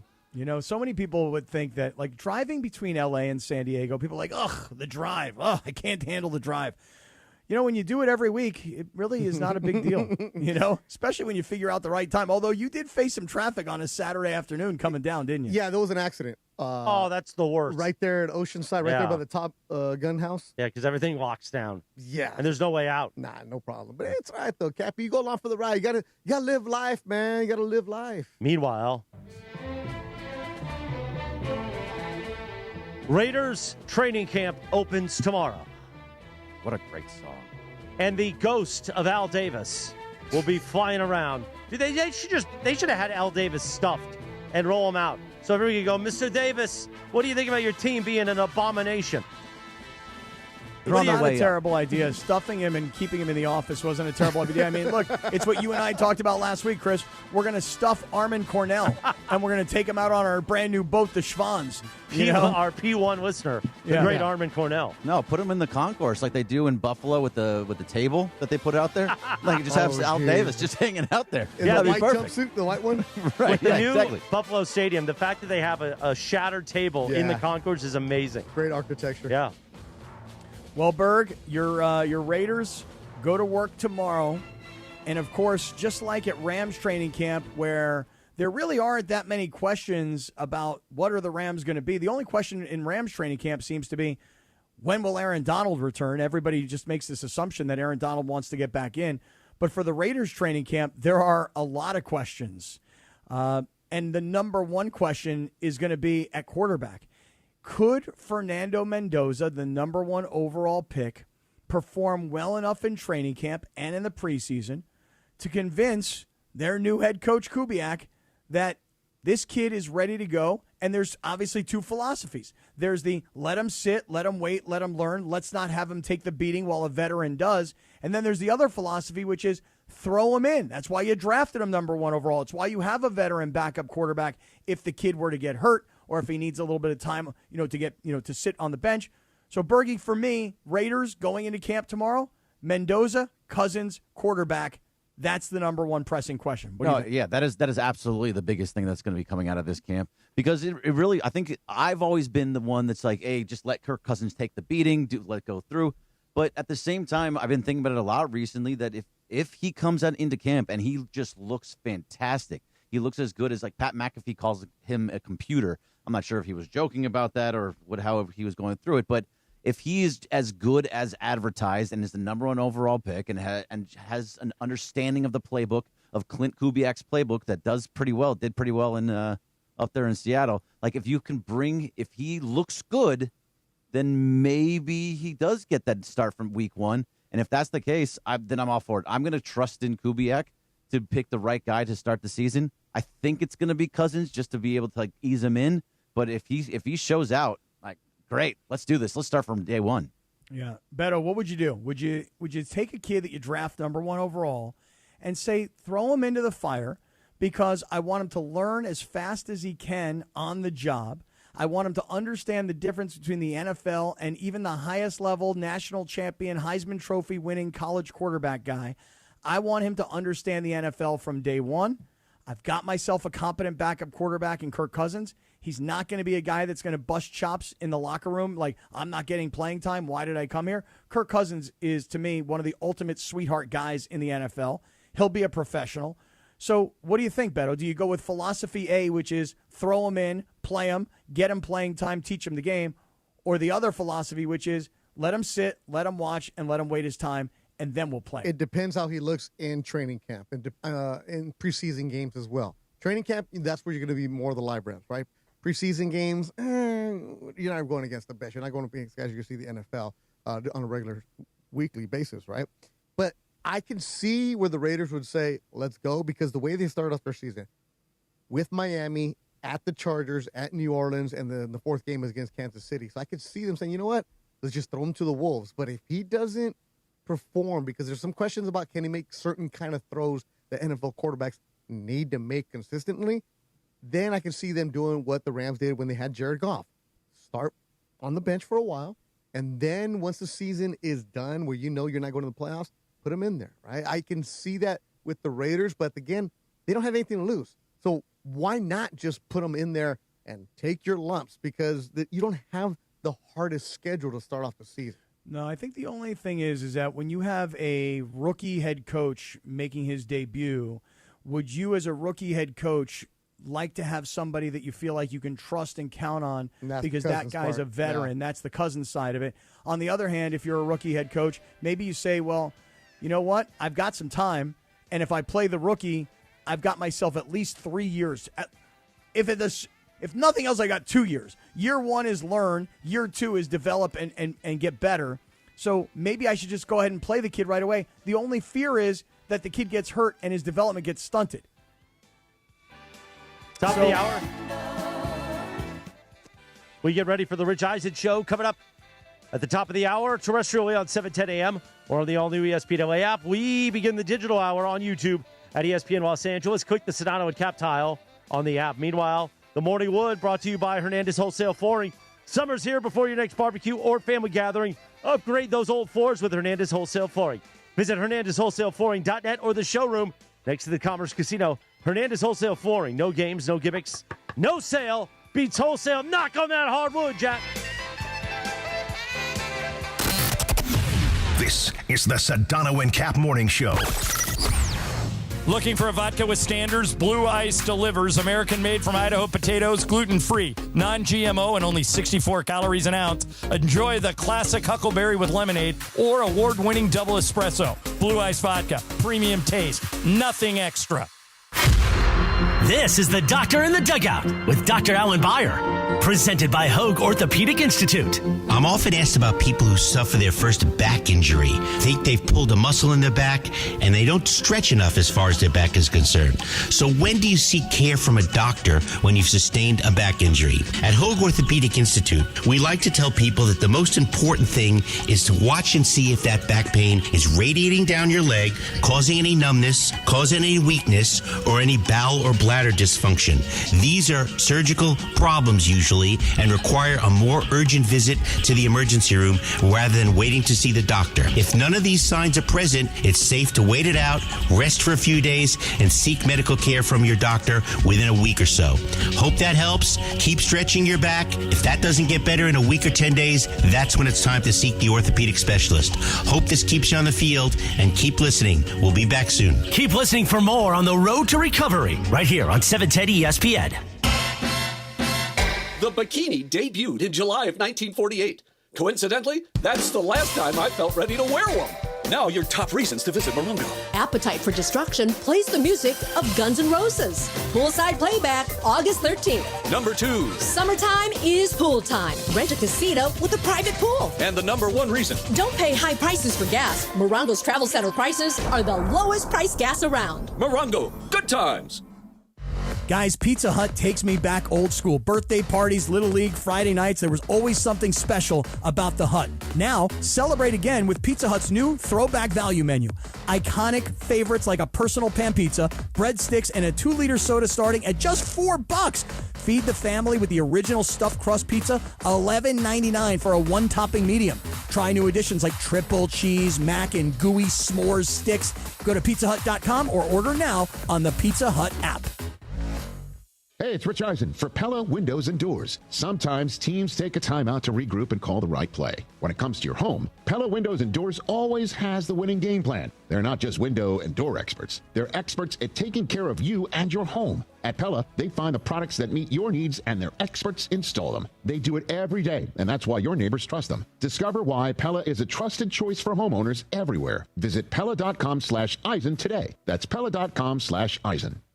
Kenny here to tell you about the Fruity Rainbow 5-Hour Energy Shots. It's a fruity candy flavor explosion. A zero-sugar treat that's Sweet Tooth approved. These can take care of my candy cravings and provides a tasty caffeine kick without all the sugar. Get candy-flavored chaos with Fruity Rainbow 5-Hour Energy Shots. Available online at 5hourenergy.com or Amazon. Hi, this is Sean McVay of your LA Rams. The Rams play here. KSPN, Los Angeles. 710 ESPN. A good karma brands radio station. It's the summer of schmonz. Previously on the Sedano and Cap Morning Show. On Friday, the 24th of July, we now head to our LeBron breaking news desk via Shams to Gregory Arthur Bergman. Breaking news, LeBron James is signing with the Philadelphia 76ers on a 2-year, $8 million deal with a player option. Lame. The summer of schmonz. Go to line 3, Alec from Studio City. He wants to talk crap about everyone on the station. Alec, now that's what I'm talking about. Yeah. Buenos dias. Cappy's the GOAT. Cappy's incredible. But Sedano is so boring and mean and angry all the time. I don't get it. Yeah, but he's the question. But he's the star. So everybody has to have a star, and he's the star. Sedano brings the sports to a sports show on a sports radio station, but he also allows Cappy, myself, Lindsay, Bergie, Jorge, he allows us to do the fun stuff. There's a lot of guys that wouldn't allow the summer of schmonz and allow all the antics. So you got to understand the balance we do. Because if we do 100% schmonz, we're not going to be here anymore. So we got to balance it out.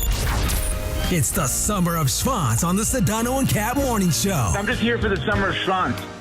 The summer of schmonz on the Sedano and Cap Morning Show. When is your chalk talk? Wednesday. Okay.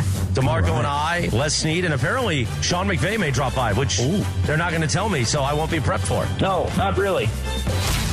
A little sabor? Yeah, I don't think people like being called hacks. You're the güero on the radio. No. Giant Mexican, horn section. Did you have me on your show to berate me? Is that what you're doing now? Give me a freaking break. I'm reacting to Art Bell. Yeah. Midnight in the desert. I'm Art Bell. Scott Kaplan, eat a fat one, bro. The Sedano and Cap Morning Show on 710 ESPN. The all-new ESPN LA app and on YouTube at ESPN Los Angeles. We're bigger than U.S. Steel. Wow, that's crazy. Well, you want to woo-woo? Bit Boy. Right now. Monstrous. Beto, I don't want to eat that. We did it, Dad. We did it. You were riding high on the stinger last time. Oh, big time. Right, that's right. Of course we were. So, mongrels, stay tuned. What are you talking about? Just saying it. Cool Whip. You put Cool Whip on pie. The summer of schmonz. Hey, Beto, where you been, homeboy?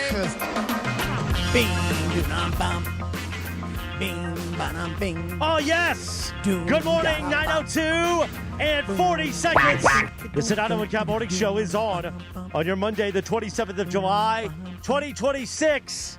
The digital hour on YouTube at ESPN Los Angeles, on the all-new ESPN LA app. That's Sedano and Cap Tile, Jack. Beto Duran, the Cisco Kid, sitting in for a shot. Cappy, off of a weekend, coming off of a week. I got an itch in my nose. All right, you need to be able to itch inside my nose.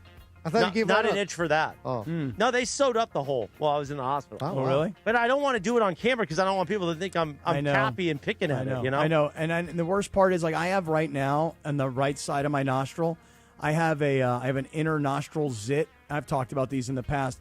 These are like the most painful things of all time. Beto, you're looking like those you are don't the know worst. I haven't had one in years, but yeah, back in the old Ron the Caddy Keys day, I used to get a lot of those. Oh my God, Beto, when you have a zit inside your nose, I don't want to hear about it. No, it's the worst pain there is. Do you still get your nostrils waxed like that one day we did? I haven't had them waxed in a really long time. At the bar in Downey, right? Yeah, right. I bought one of those grooming units, and they've got like a nostril trimmer thingy. Yeah, but the little machine. It hurts. Right, it hurts. I got one right here. No, with Cappy, it it goes. Mother. There's a couple of nose hairs in there. Right, it's more like a lawnmower. Like the garden. Right. You got to start that thing up. Really going to get the Primo to get in there and get that one for me, huh? You want that donut now, Jorge? I already ate it. By the way, the great Tyler Emrani, Jacob's son, just came in. He's going to be with us all week. Around the station. But here's the thing. Usually, That's going to USC, right? Yeah, I think so. We'll ask him. We'll have him on in a little bit. Tyler usually sees us in the ESPN LA suite where we're a little bit more dialed back. Mm-hmm. And now he's like, man, these lunatics. They're talking about summer of schmonz and all this stuff. He's going to learn a lot today. He's a hooper. By the way, his brother Sasha is the one going to USC. We got a picture of your father in here, man. Yeah. So this kid, Tyler, on the basketball court, because I did one of their games. Yeah. Bulldog. Oh, really? He will bite your knees and take you out, bro. This guy's really. Kid's a bulldog, huh? Oh, yeah. Okay, we'll do more of that in a moment. Meanwhile, in just a second, Cappy's horse trainer. the horse trainer from the weekend, Doug O'Neill, is going to join us on the show and talk about Summer Schwanz, because that's where it all begins. And it's really perfect that Doug is coming on in the digital hour, because I don't know what Doug might say. And so, you know, the dumpability factor off radio, it's better to save this. Oh, is he one of those guys? He's a lunatic, and he's a fun guy. Let me just tell you what was said in this suite. Morales. Okay, I'm curious. Cappy, this is the Del Mar suite. The Del Mar suite over the weekend. There was a couple women speaking to each other right next to me, super loud, by the way. And says, "So, how's it going? Well, getting divorced. Sign that prenup, baby. Got to make sure you get that prenup." As she's walking down, my dad's been divorced 3 times. That's what I get it from. Like, okay, cool. Let's go make a bet. Listen, really? So that was the conversation. That's where Beto Burt comes in. Burt was like, hey, yeah, exactly. Country Club, Rancho Santa Fe. Yeah. Hola. Exactly. Hola. Yes. Mexican passport. Oh, see. You want to move to Loretto? I got you, girl. No problem. It's a little warm during the summer, but otherwise it's a great spot. It's all right. We got it. And we still got some Radio Rinaldi, man, if you want to get into all that. that. I do want to hear about that. 9:06 in the morning. Well, he's on hold. The great Doug O'Neill, Cappy's horse trainer, joins us now on the Sedano and Cap Morning Show. Good morning, Doug. Hey, good morning, you guys. Thanks for having me. Dougie, for everybody that is not necessarily into the horse industry, I'll just say this. Doug O'Neill has won the Kentucky Derby twice. He has won massive numbers of Breeders' Cup races. And if you go to Santa Anita or Del Mar, he is usually right there as one of the leading trainers. But, Doug, as Beto and I were in the suite at Del Mar on Saturday for this horse Listen Up chance, I, at 10-1, didn't really know what to think. And then our partner, Craig Dato, kept saying, well, the wise guys like him. And then it was 9-1, and then the gates opened, and he went down to 5-1. And then it kind of shocked the world. Lightning struck. And how did we win that race?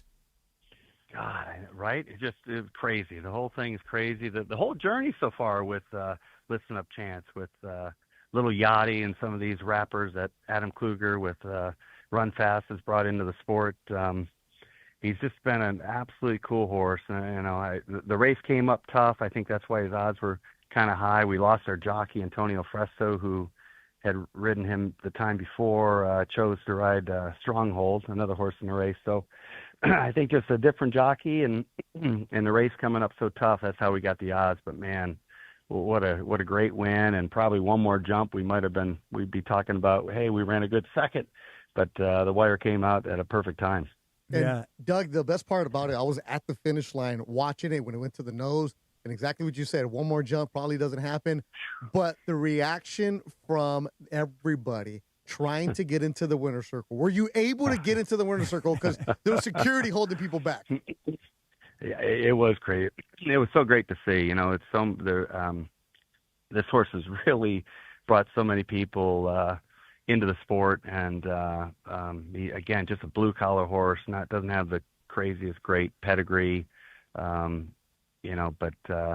it was fun to see. There was even people laying down in front in the winner's circle. I mean, it was crazy old school stuff, and almost like we're at a county fair. I don't know, it was crazy, but the grade one, the best in the world were competing, and here we ended up on top, and so many cool people to celebrate with. It was awesome. Doug, there's a video from inside the suite, and one of the people that was in there, they were shooting video of the television monitor when the horse got to the finish line.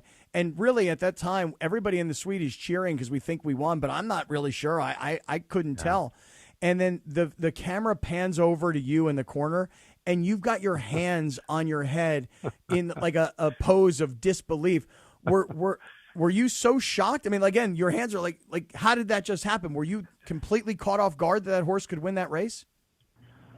I mean, I really thought he had a big chance, but I did initially thought he got bobbed. I thought he got beat right on the wire, and then I said something to the person next to me, like, do you think we got it? And they said, oh, for sure. And I was like, oh, my God. So, and they didn't know either. It was just being optimistic. But, that was I mean, there was just so many good horses behind him, and to do what he did, it's exceptional. This is his third time he's run at Del Mar in his career, and he's 3 for 3. So, I mean, he loves the Del Mar air, and who doesn't? It's just so beautiful down here. So, Doug, appreciate you letting everybody into the suite. I don't think you wanted everybody there. It was fantastic. My first time in the suite, Scott took me up there. And, I grew up going to the track with my dad at Santa Anita, Hollywood Park, all that good stuff. So it was my first time actually in the suite, because usually I even asked Scott, how come we're not in the infield anymore, Scott? They got rid of it, right? So the suite was a different world. And he told me all about you. But if I'm you, there's got to be some people you want to kick out of the suite, right? Because it was great. No, we always say everyone's welcome. No one's safe. No tequila is safe. Yeah, we celebrate life every day. Yes, and we're we just do. so grateful to be part of the sport of kings. And it's just beautiful to see men and women working alongside horses, men and women being part of the great horse business. So I just love it down here. And Del Mar always puts on the greatest show around. And as you guys, I briefly heard before I came on air, just it's so funny to hear. You see people like talking about getting a divorce, and then the next word is like, "Hey, who do you like in the fifth?" Like, oh yeah, all right, okay, I like this plan. This is cool. We're not gonna. Yeah. That was on the way to the window. I was on my way looking at my program, and I'm hearing this conversation like, "What?" And then there were so many people walking. I didn't know who was saying this. It could have been anybody. So funny. So Dougie, funny. When I got down to the when I was headed towards the winner's circle, Beto, as he said, was standing kind of by the finish line, and he yells over to me, and he's rolling his video camera, and I went back and watched it, and as I'm raising my fist, like rooting that, yeah, we did this thing, we won. Over my left shoulder is really the guy who is the face of horse racing, Bob Baffert. So, if you don't know anything about horse racing, you'd be like, oh, the guy with the gray hair, with the white shirt and the blue jacket. Like, oh, yeah, that guy. He's over my left shoulder. So Baffert is usually like that's the guy we're all trying to like beat. And we got him this time, didn't we? Yeah, no, we did. Yeah, he's definitely, his results, are second to none. He's had such an amazing career, and, grade one races, he's won so many. So to compete with him and to come out on the winning end, extra special. So, but yeah, and Craig Dato, you, Cappy, the whole crew, and Adam Kluger, and it's just a awesome group of people around a really cool, solid horse. And thank God he came out of it in great shape. So it's going to hopefully a lot of fun runs ahead. Well, the big thing about this, for anybody who's listening, because I'm getting a lot of our listeners who are seeing all this stuff play out on social media, and they're all hitting me up with, I want to come, I want to check it out. Beto, I get this one all the time. I want to hang with you and Beto. Yes. I want to roll around with you guys at the racetrack, which is super cool. But, Doug, just explain to everybody who's listening who doesn't know anything about horse racing. It's cool. They're just getting, they're learning about it through us. But this was such a huge race because this is one of these win and you're into the Breeders' Cup races. Could you just explain why that's so important, like what the benefits are of winning your way into the Breeders' Cup? Yeah, I mean, the Breeders' Cup is the best horses from all around the world compete in it. This year it'll be the end of November in Kentucky. They change venues every year, and beautiful Keeneland racetrack in Kentucky. And the particular race that we're listen up chance to is a $2 million race, and it's like $100,000 just to run, just to enter.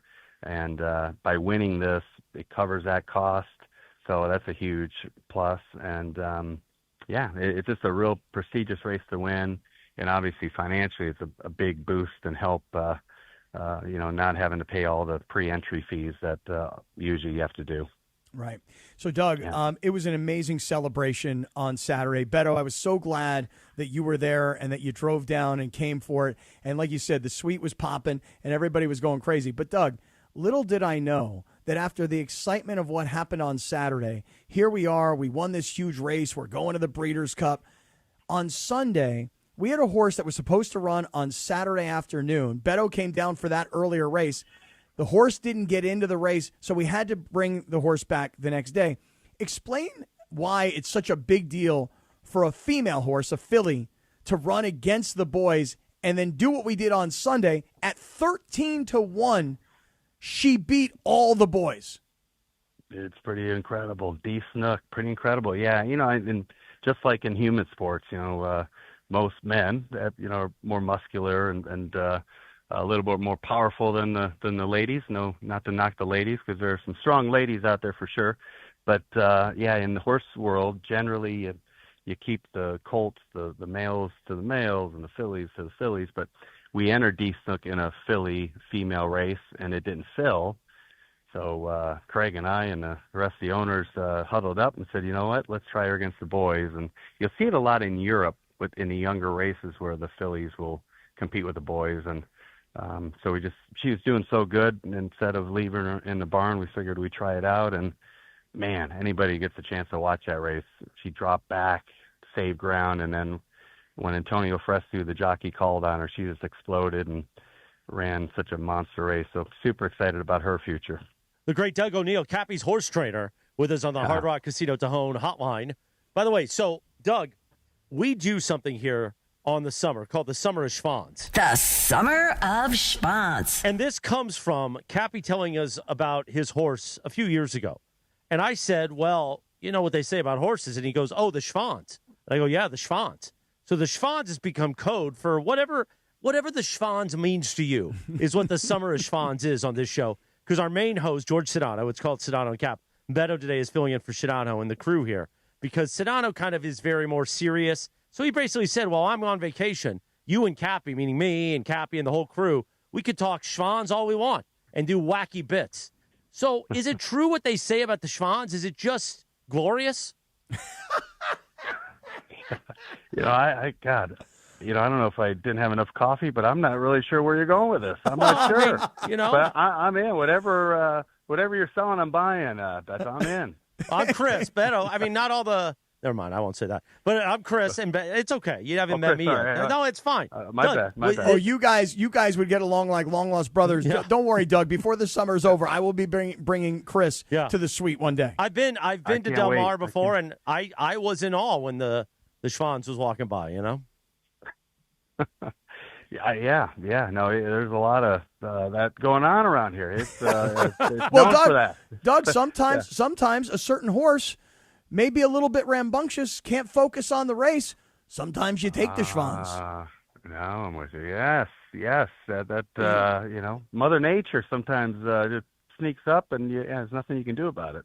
It's okay, Doug. You don't have to be nervous about Schwanz stock. It's the Summer of Schwanz. It's fun. Now, Doug, I will just leave you. I'll leave you with one last thought. Beto, you'll love this. Last night, we do an event every summer. It's called Jockey Karaoke. I saw the sign. I walked by it by the bunnies. Yeah, and it's for the Permanently Disabled Jockey Fund. So sometimes guys get hurt. And they're like they can't race anymore, and these are independent contractors. They don't really have a way to make a living, so we raise a lot of money. Doug, you have judged many times Jockey Karaoke. Last night, I had Gary Stevens, the Hall of Famer. I had Debbie Dunning, who everybody knows as the Tool Time girl from Home Improvement, and I had Mike Tice, the former head coach of the Minnesota Vikings. They were my judging panel last night as I hosted Jockey Karaoke. Dougie, I missed you. I needed you last night. Man, thanks for doing that, Cappy. It's such as everyone knows, you've got these amazing athletes basically bouncing on their tippy toes on a 1,000-pound animal going 40 miles an hour, and it's just them and the horse. Just the connection between rider and horse is just magical. And then, like you say, you get accidents, and these riders need some financial assistance, and so I appreciate you doing that. And unfortunately, I couldn't make it, but those are three legendary judges, and that is always a great time. I did see Antonio Frescu's singing, and that made me laugh. So I'm sure you guys had an awesome time. We did have a great time. Doug, we got a guy here named Mike Trudell. He could be a jockey one day, so we'll get him over to you in case he ever needs another job, Well, Doug, you watch Laker games, Doug. You see Mike Trudell on the Laker broadcasts. And he has. If we could just get him on a steady diet of like 6 peanuts a day, we'd have him at 115 pounds and we'd have him running. We're gonna get him some cowboy boots, a little Zempic, and a whip. And well, Cappy's got plenty by the end of the summer. Doug, Cappy's got plenty of whips. Rachel too. She'll whip you too if you want.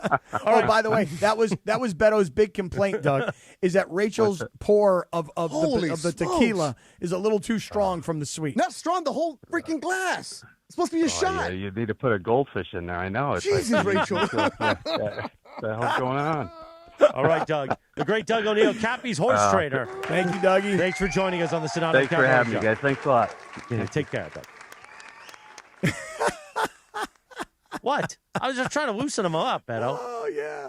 Well, Doug you got to understand, dude, when Doug was winning these derbies, ESPN used him all the time. He's a monster personality. I think he came in today like, I better be, on my best behavior. And then you hit him with some Schwanz talk, which I thought he was going to love Schwanz talk, but he didn't bite on the Schwanz. He did not bite on the Schwanz at all. Or the Trudell. Yeah, or the Trudell. Trudell. No, none of it.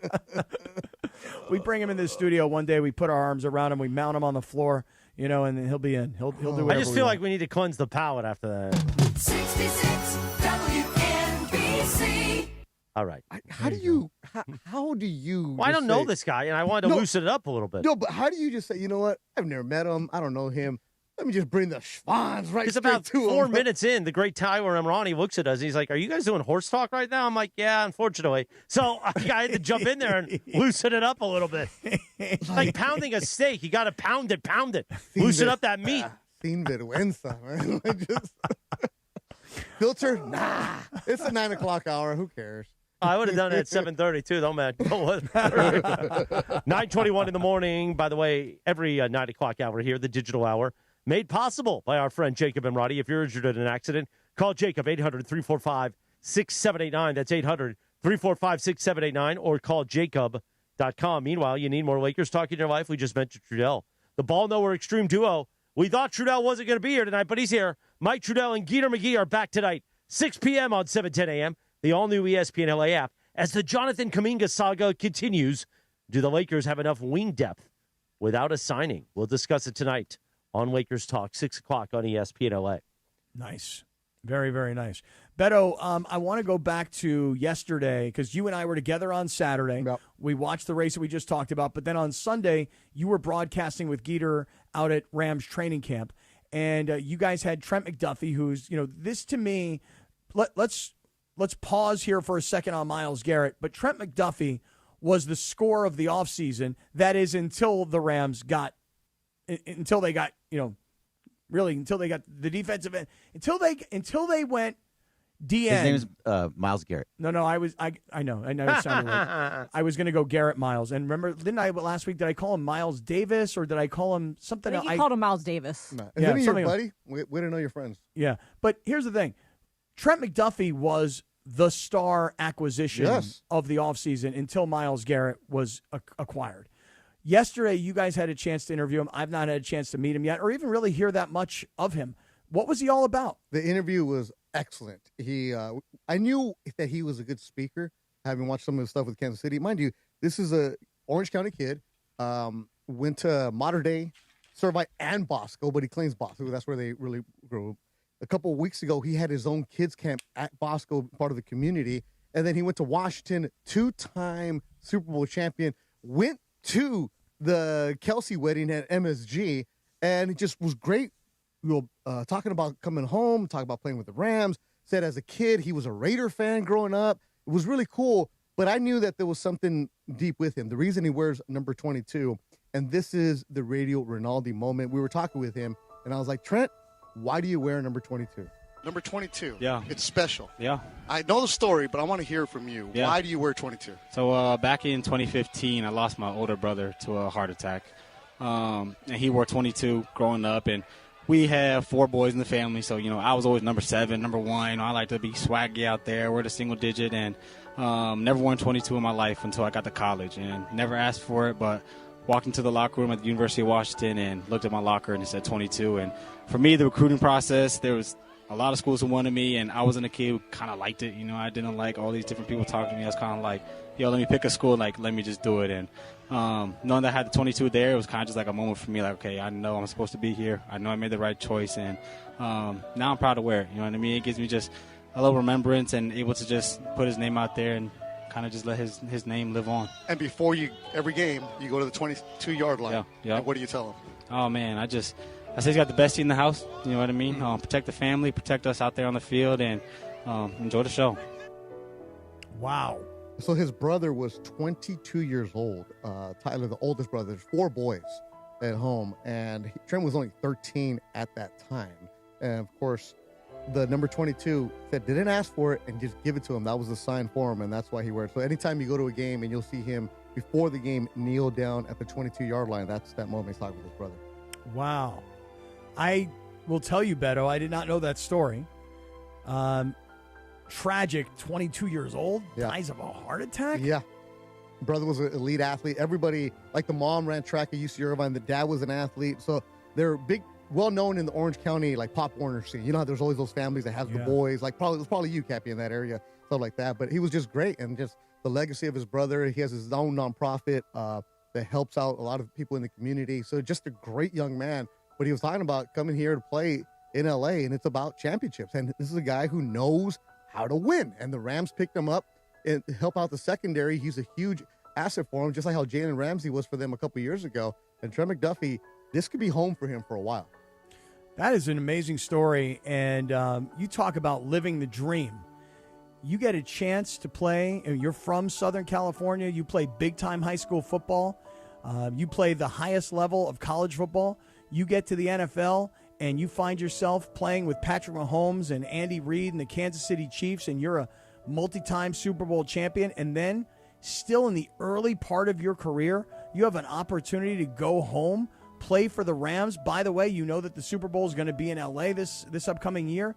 And not only do you get to go home to play for the Rams, but you get a massive contract, which shows like the Rams' desire to have you and their commitment for you. And you get to come home and do all of this in your hometown.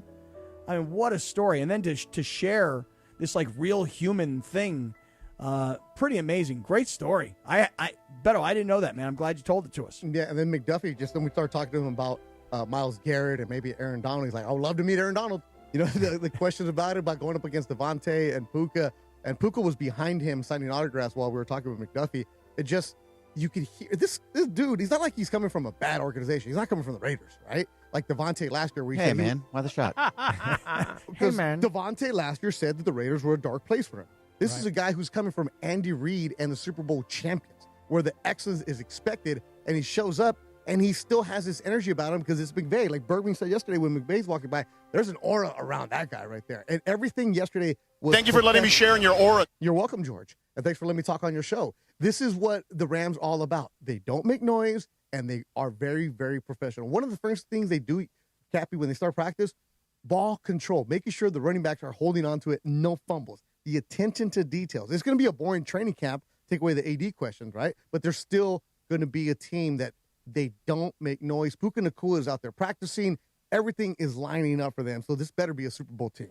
Yeah, the Aaron Donald part of this story, the media got to Sean McVay on Saturday, and it's not like they can say to him, well, Coach, what about this position? Or what about the battle for this position? It's not like you're at Raiders camp and the first thing they're going to talk to you about is you got the number 1 overall pick, but you have a veteran, experienced, starting caliber quarterback. Where are you headed in this relationship? And you can go to other, cities. You go to the Steelers, and what are people going to talk to Mike McCarthy about? Aaron Rodgers, now 43, and how much does he have left? And, what's going to happen if he's not performing? Who's next? Who's in line? I mean, there are storylines about training. Listen, if you go to San Francisco right now, if you were to go to 49ers training camp, the questions now might be about Kyle Shanahan in this car accident. Have you followed this story at all this weekend? Yeah, there's a lot of stuff going on there. This is a bizarre story where Kyle Shanahan gets into a car accident and he has, like they said, like a pretty serious concussion, some broken bones, guys in the hospital, and it doesn't even come out into the public until a week to 10 days after it happened. And there's this accusation, if you will, that the 49ers said to all of the local media, people that would be covering this story, this is quiet. We're not saying a word. Do not put this out. In other words, it sounded like essentially the 49ers were, and I'm putting this in quotes, threatening the media that if you put this out there before we put it out there, this will impact your relationship with us. And listen, when you're in the media world now, if the team is threatening your credentials and your access, you find yourself out of work real fast, Jack. So it seemed like everybody complied. And again, just sort of reading through and in between the lines, it seemed like the Niners, strong-handed, if you will, a lot of the local media for them to keep quiet. So they go to McVay. I'm going to bring it back to the Rams. There's no storylines other than TMZ shooting video and saying it's Aaron Donald on the field. And so now the question is Aaron Donald coming back? And Sean McVay spoke on Saturday and said, look, he's going through the process of making the decision. I think at that point I can stop asking questions. If he's going through the process and the coach is willing to say that publicly, aren't we just waiting? Let's play the sound from Saturday with the one that went viral with Coach Sean McVay. No, hold on. Stand by. We were doing it on the fly, and I thought this unmuted, but then it didn't unmute. That's my fault. Here we go. Oh, this isn't. He is going through his process, and he is putting himself in a position to make a decision, and he's earned the right to be able to do that. And for those of you guys that do know Aaron, he's very diligent. Anything that he does all in, and so he's going through a very strict regimen and process that was similar to what he did when he played. See how his body responds and feels. And then we've had some things that we'll just kind of, check up on each other, and then we'll see when we have more information whether or not we're going to give it a go or whether or not he's going to continue to enjoy what he's been doing for the last couple years. But if that is something that he wants to do, we are going to, try to be able to make that happen. And so, but I genuinely do not have an answer on whether he is or isn't. I know he's preparing himself to be able to make that decision, and if he feels good, then you guys know he's going to be ready to rock. Do you guys think that Aaron Donald was considering coming out of retirement before Myles Garrett showed up, or do you think that this is a byproduct of Myles Garrett showing up and the Trent McDuffie part of all of this? But if Trent McDuffie were, got this new massive contract from the Rams, Aaron Donald could have looked and said, wow, look how much better our secondary is going to be. Look at how much more pressure I can put on the quarterback because all of a sudden half the field is cut off. Or do you think, Beto, Bergie, the whole crew, do you think that it was like, hey, Myles Garrett is now a Ram.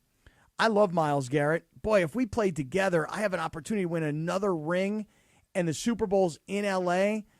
Me and Myles Garrett together. Oh, and then, by the way, we got this all-pro caliber cornerback now. You know what? Even though I'm in good shape, I'm not in football shape, but I think I could pack a couple pounds on and I could be ready. Is this a byproduct of Myles Garrett? Yes, because without Myles Garrett, there's going to be more attention on you if you're Aaron Donald. Myles Garrett is the one who's going to be the focus, right? And Aaron Donald can just slide on in and do what he has to do whenever he wants to do it. Now, it's also, you pick up Jalen Watson, great. You pick up McDuffie, great. But I don't think that's enough to entice an Aaron Donald and say, you know what? We are the big-time Super Bowl favorite. Myles Garrett, the one that put them over the top. And I think if Aaron Donald does come back, it's going to be because of Myles Garrett addition to the Rams. See, I'm the opposite.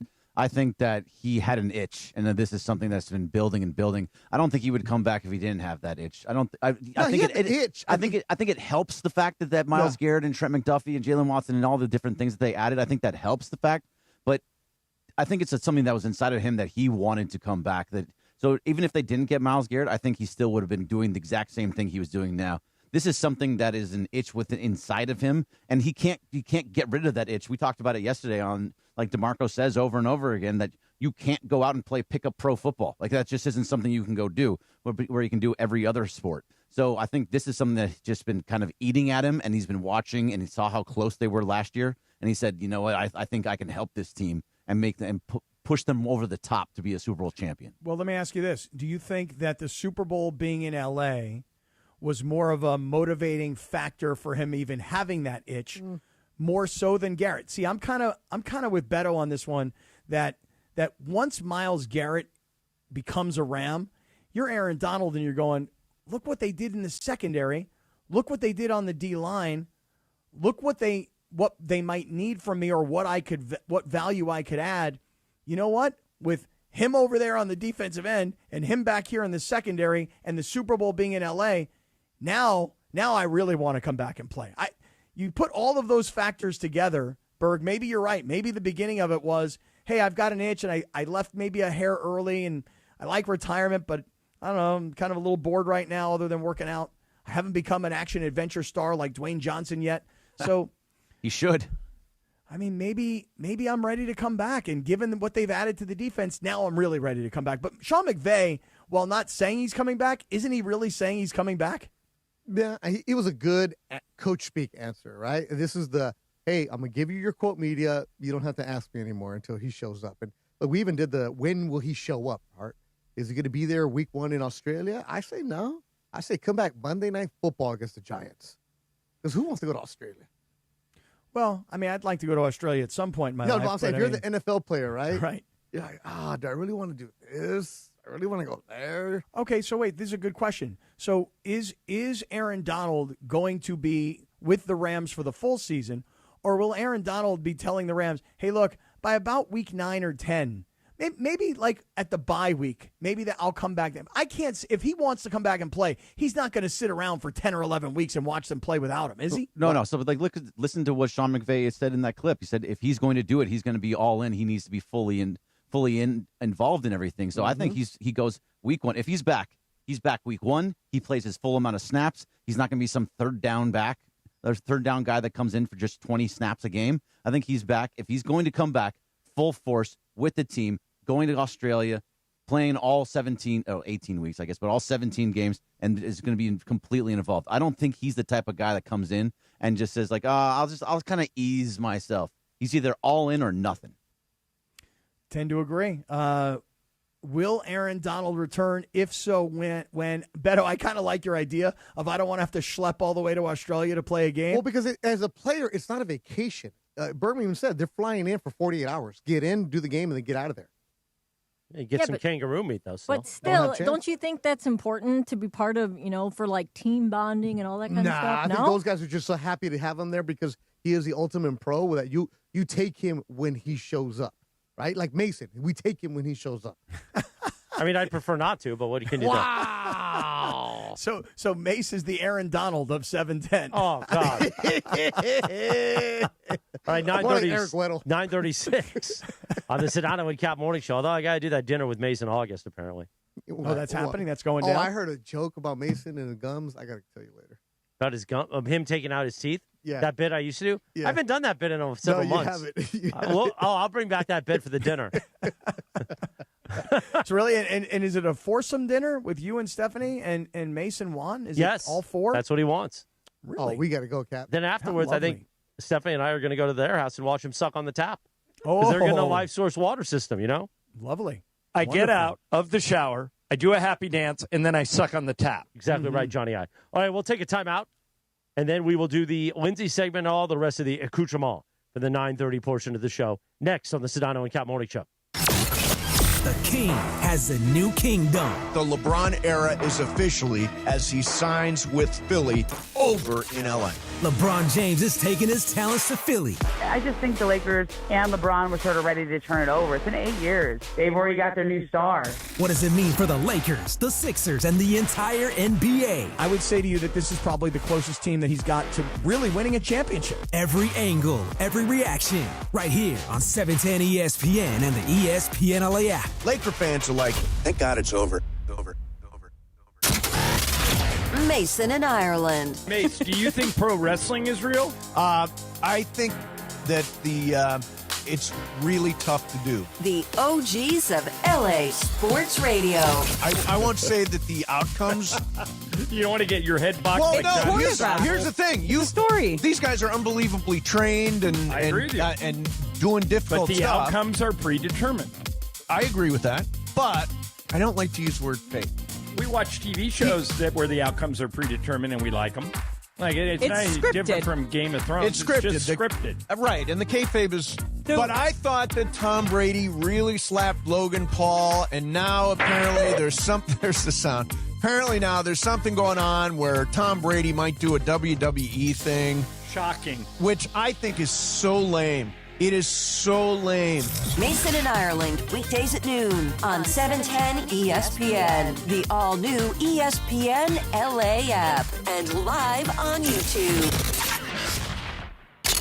It's DeMarco Farr and Travis Rogers for your afternoon drive. Did you ever go through a baby wipe phase? Used to keep the little tin on. Yeah, right there. Okay. What? Yeah, okay. May or may not be some in my bag right now. There you go. Oh, no, yeah. Of course. Yeah, I'm not a big toilet paper guy. Oh, really? Just use wipes. I thought the wipes were the closer. No. Yes, the closer. Yeah, you can. Yeah, okay. Starting we 15 went and too you close deep up. into this. DeMarco and Travis have taken over Afternoon Drive. Weekdays starting at 3 p.m. on 710 ESPN. Mornings on ESPN LA will never be the same. Quack, quack. I get parents telling me all the time that the kids in the car love the quack. They're now into the kid. quack, quack. Listen, I am a role model for the youth of America. Oh, we know that. The Sedano and Cap Morning Show is on. Back to Sedano and Cap.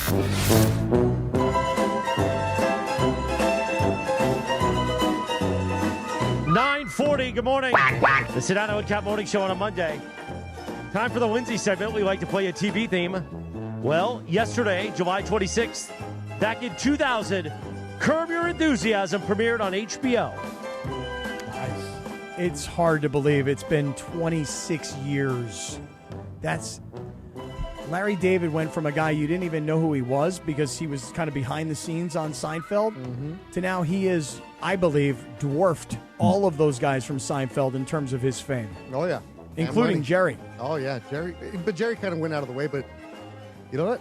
Leon, Cheryl. Oh, dude. Bunkhauser, all those characters he created. But Leon changed the whole show. Oh, all right. When you... Gotta get in it, Larry. You gotta get in it. Yeah.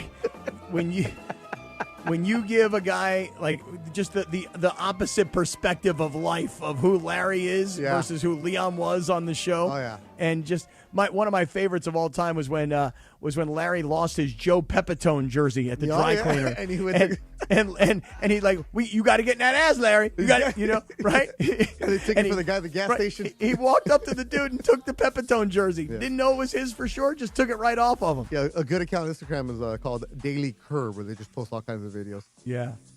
Daily what? Daily Curb. Oh, Daily Curb. All right. Mocha Joe. You can follow her at Lindsay Baseball on Twitter or Instagram. The Lindsay segment, thanks to Hernandez Wholesale Flooring. Summer's here. Before your next barbecue or family gathering, upgrade those old floors with the Hernandez Wholesale Flooring. Visit HernandezWholesaleFlooring.net or the showroom next to the Commerce Casino. Hernandez Wholesale Flooring. No games, no gimmicks. No sale beats wholesale. Jack, take it away. Producer Lindsay. Thanks, Christopher. All right, so we've talked a lot about, hair loss, hair thinning, guys wearing toupees, rugs, whatever, hair, spraying paint on their hair to make it look fuller. Carlos Boozer? And Lee yes, Hacksaw exactly. Hamilton? Yeah, I don't know about him. Christopher You'll Arthur have to Morales? ask him. I don't wear a rug. I just wear a hat. No, but you use that shoe polish. No, I use Topic. It's fibers. It's different. Fibers. It's different. Oh. So I've talked a lot about John Cena, and he recently went back for a second hair transplant. So he did the first one, and it took 13 and a half hours. He returned 15 months later for another one, which was recently, about a couple weeks ago. And this second time, it took 8 hours. He said that one of the reasons that he did the hair transplant surgery was because he had WWE fans mocking him all the time, which, I guess that was a thing for a long time. And it motivated him to seek treatment. And he believes that the results have given him more confidence. And he's also thinks he's gotten more acting roles because of it. So I want to ask you guys, let's say if money were not an object, would you sit through 20 hours of surgery to have beautiful coiffed hair like John Cena? That's a long time. So did he go to Turkey to do this? I know he went overseas. Okay, because Turkey's a spot. Everybody on the plane has a little headband around them. Mm-hmm. No, really? Like when you fly to Turkey, everybody's got on a schmata on there? On the way back. Yeah. Oh. Because you have to wear, it's like the headband they put around with the scars. Yeah, because it's like that's bloody open scars. Yeah, so Landon Donovan did it, and you can see where he was going through that process where it was ugly. Now it looks good. How long does it take to look good, though? Like, how long is the recovery? It depends how bald you were. Oh. Yeah, like Costanza said in Seinfeld, I was bald. So he's not bald anymore. And if you're wearing hats like you do now every day anyway, Christopher, then it wouldn't be that big of a deal, would it? No, 20 hours and to have to go to Turkey? Seems no, like you a don't lot. have to. You don't have to. No. Oh, you don't? No. Yeah, if you got Can the I money, do it in, like, Commerce? I mean, I'm sure you could find a nice hair transplant doctor There's around somewhere here. in Beverly Hills. They'll take care of you.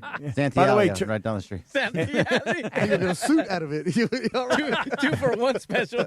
Oh, Santiago, you get a donkey, a suit, and some booger sugar. It's a special. And a For churro. breakfast. And the parking validated. For what it's worth, John Cena's guy that he went to was actually in Atlanta, not in Turkey. Okay. Not in Turkey, yay. Not in Turkey. No money, I'm doing it. But if I was in my 20s, like thinning hair, my late 20s, I would do it. 40s, whatever. I don't care anymore. Like if you were going bald right now, you wouldn't do it? No. I'm going to be 48 in a couple weeks. Hair's thinning right around here, but I'm okay with it. I don't care. Just put in some fibers if you really want. But you look great. Your hair is thinning. Let me tell you something right now. Your hair has never looked better. Right here. Your Because hair I've always looks kept it short. amazing. Kept it short. Yeah, No I product either. love the long hair. I love it. It looks great on you, man.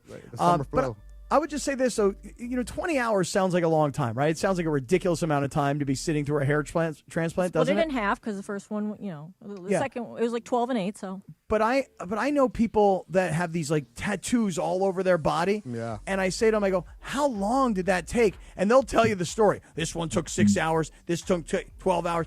Like, wait, you had 12 hours of a guy needling you like that? Yeah, I had to do it over here. Then I had to go to the other side and do it over in one sitting. No, they took a little bit of a break. Like I know people that have had tattoos that 12 hours is not that out of the question.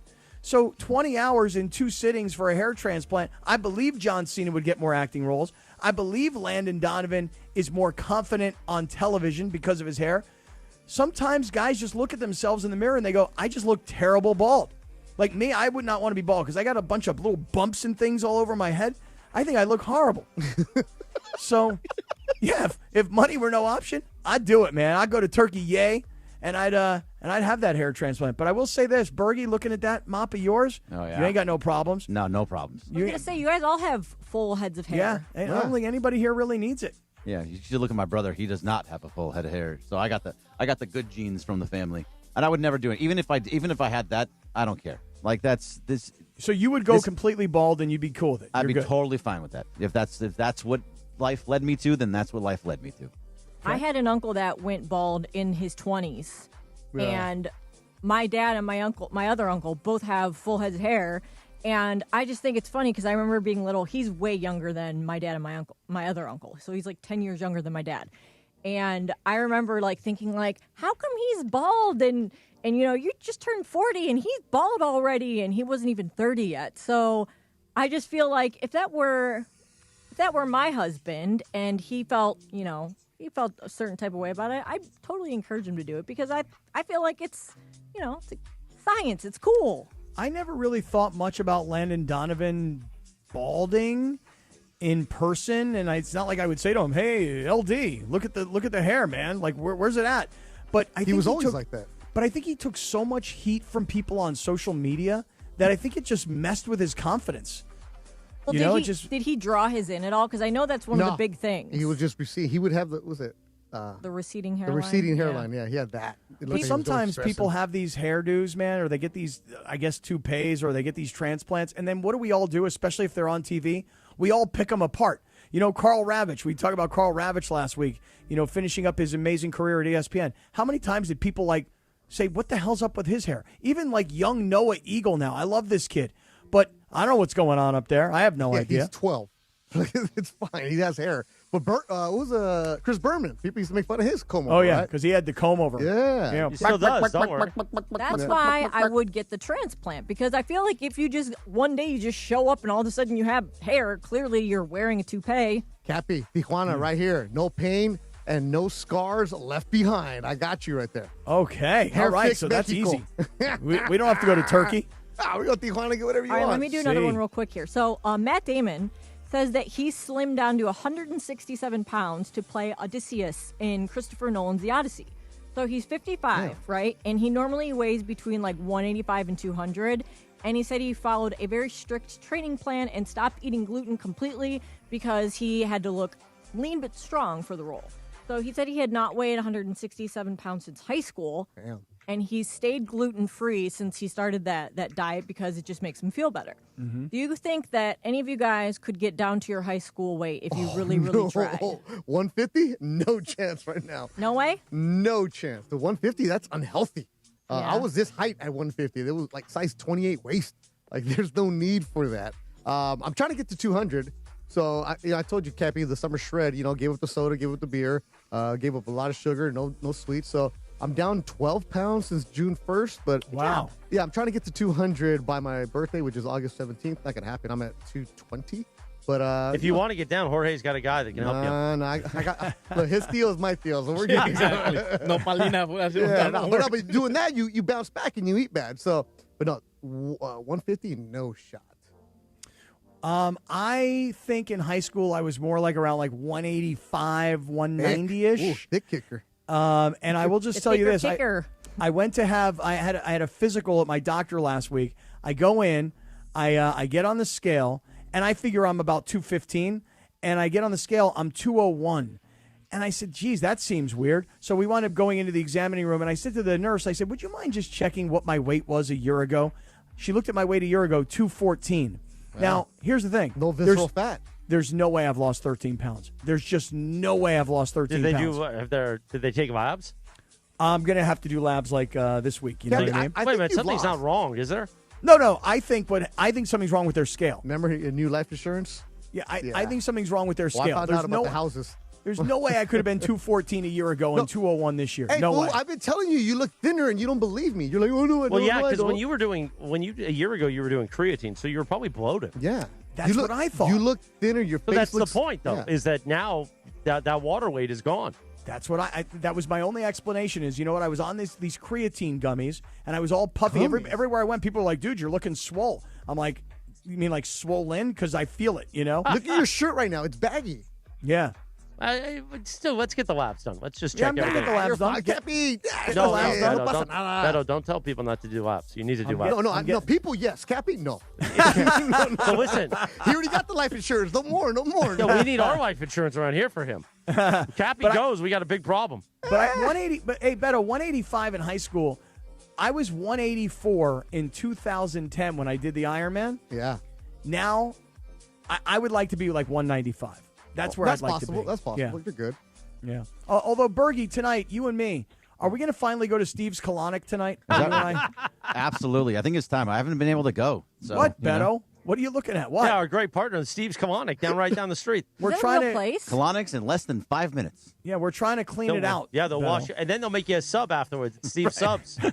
Steve Subs is an actual place. They clean you out and fill you up. Right. Get your colonic and then get yourself a nice turkey sandwich. 9:51 on the Sedano and Cap Morning Show.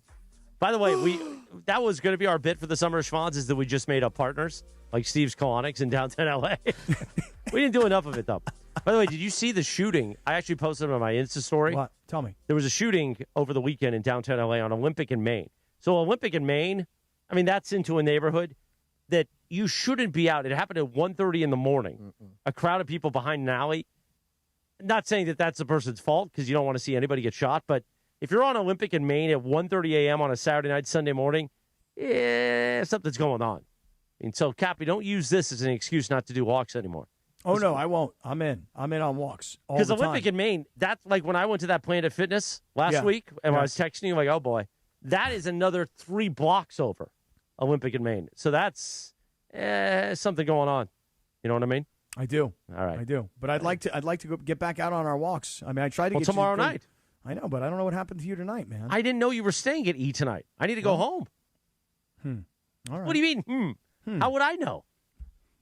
Well, you wouldn't, but I... You sent Stephanie an email about your Essential, but you didn't put me on it. I know. Usually I you forgot put to me on it. I know, and that's what are you my trying bad. to trying to hit up her to the rack? All right, 9:53. We have a special visitor this morning, the great Tyler Emrani. Yeah. One of the amazing Tyler. sons of Jacob Emrani, our fine partner here. Now, Tyler, good morning. Good morning. Oh, look at those pipes. Oh, wow. He's only a junior in high school. Junior in high school.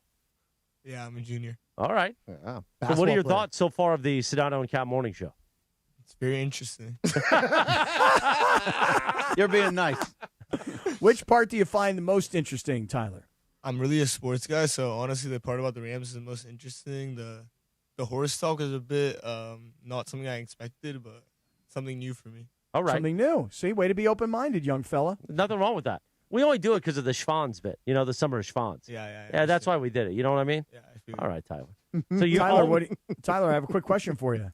You're a USC fan, right? Of course. What do you think? You think that Lincoln Riley's going to take these guys to the playoff this year or not? I think we really have it this year. We have a really good team. We have the #1 recruiting class, and we have a really tough schedule. But I think if we can beat either Notre Dame, Ohio State, or Oregon, or 2 of the 3, we'll have a direct pass to the playoff. And I think Lincoln Riley's been testing the waters the past couple of years, and we've gotten really close. But we have a really good team this year, and I think we got it.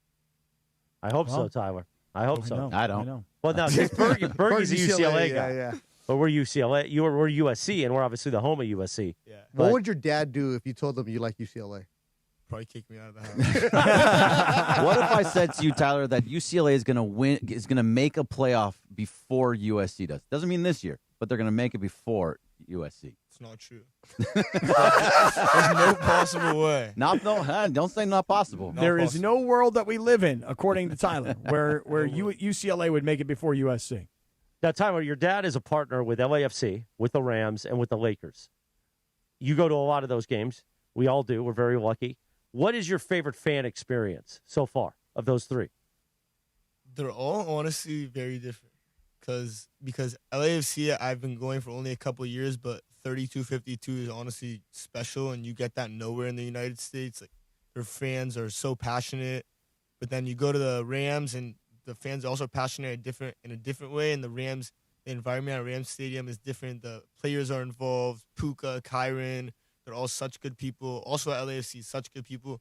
Then you go to the Lakers, and it's honestly a little different. Like, the Lakers have been kind of underperforming for the past couple of years, and we're all used to like Lakers championships back in the day. And I've been going to Lakers games my whole life, and I've been waiting for that championship. We got the championship in 2020, but we didn't get to really experience it because of COVID. But I think right now, I enjoy myself the most at Rams games because I'm very involved. I play basketball, but the Laker games don't have that environment.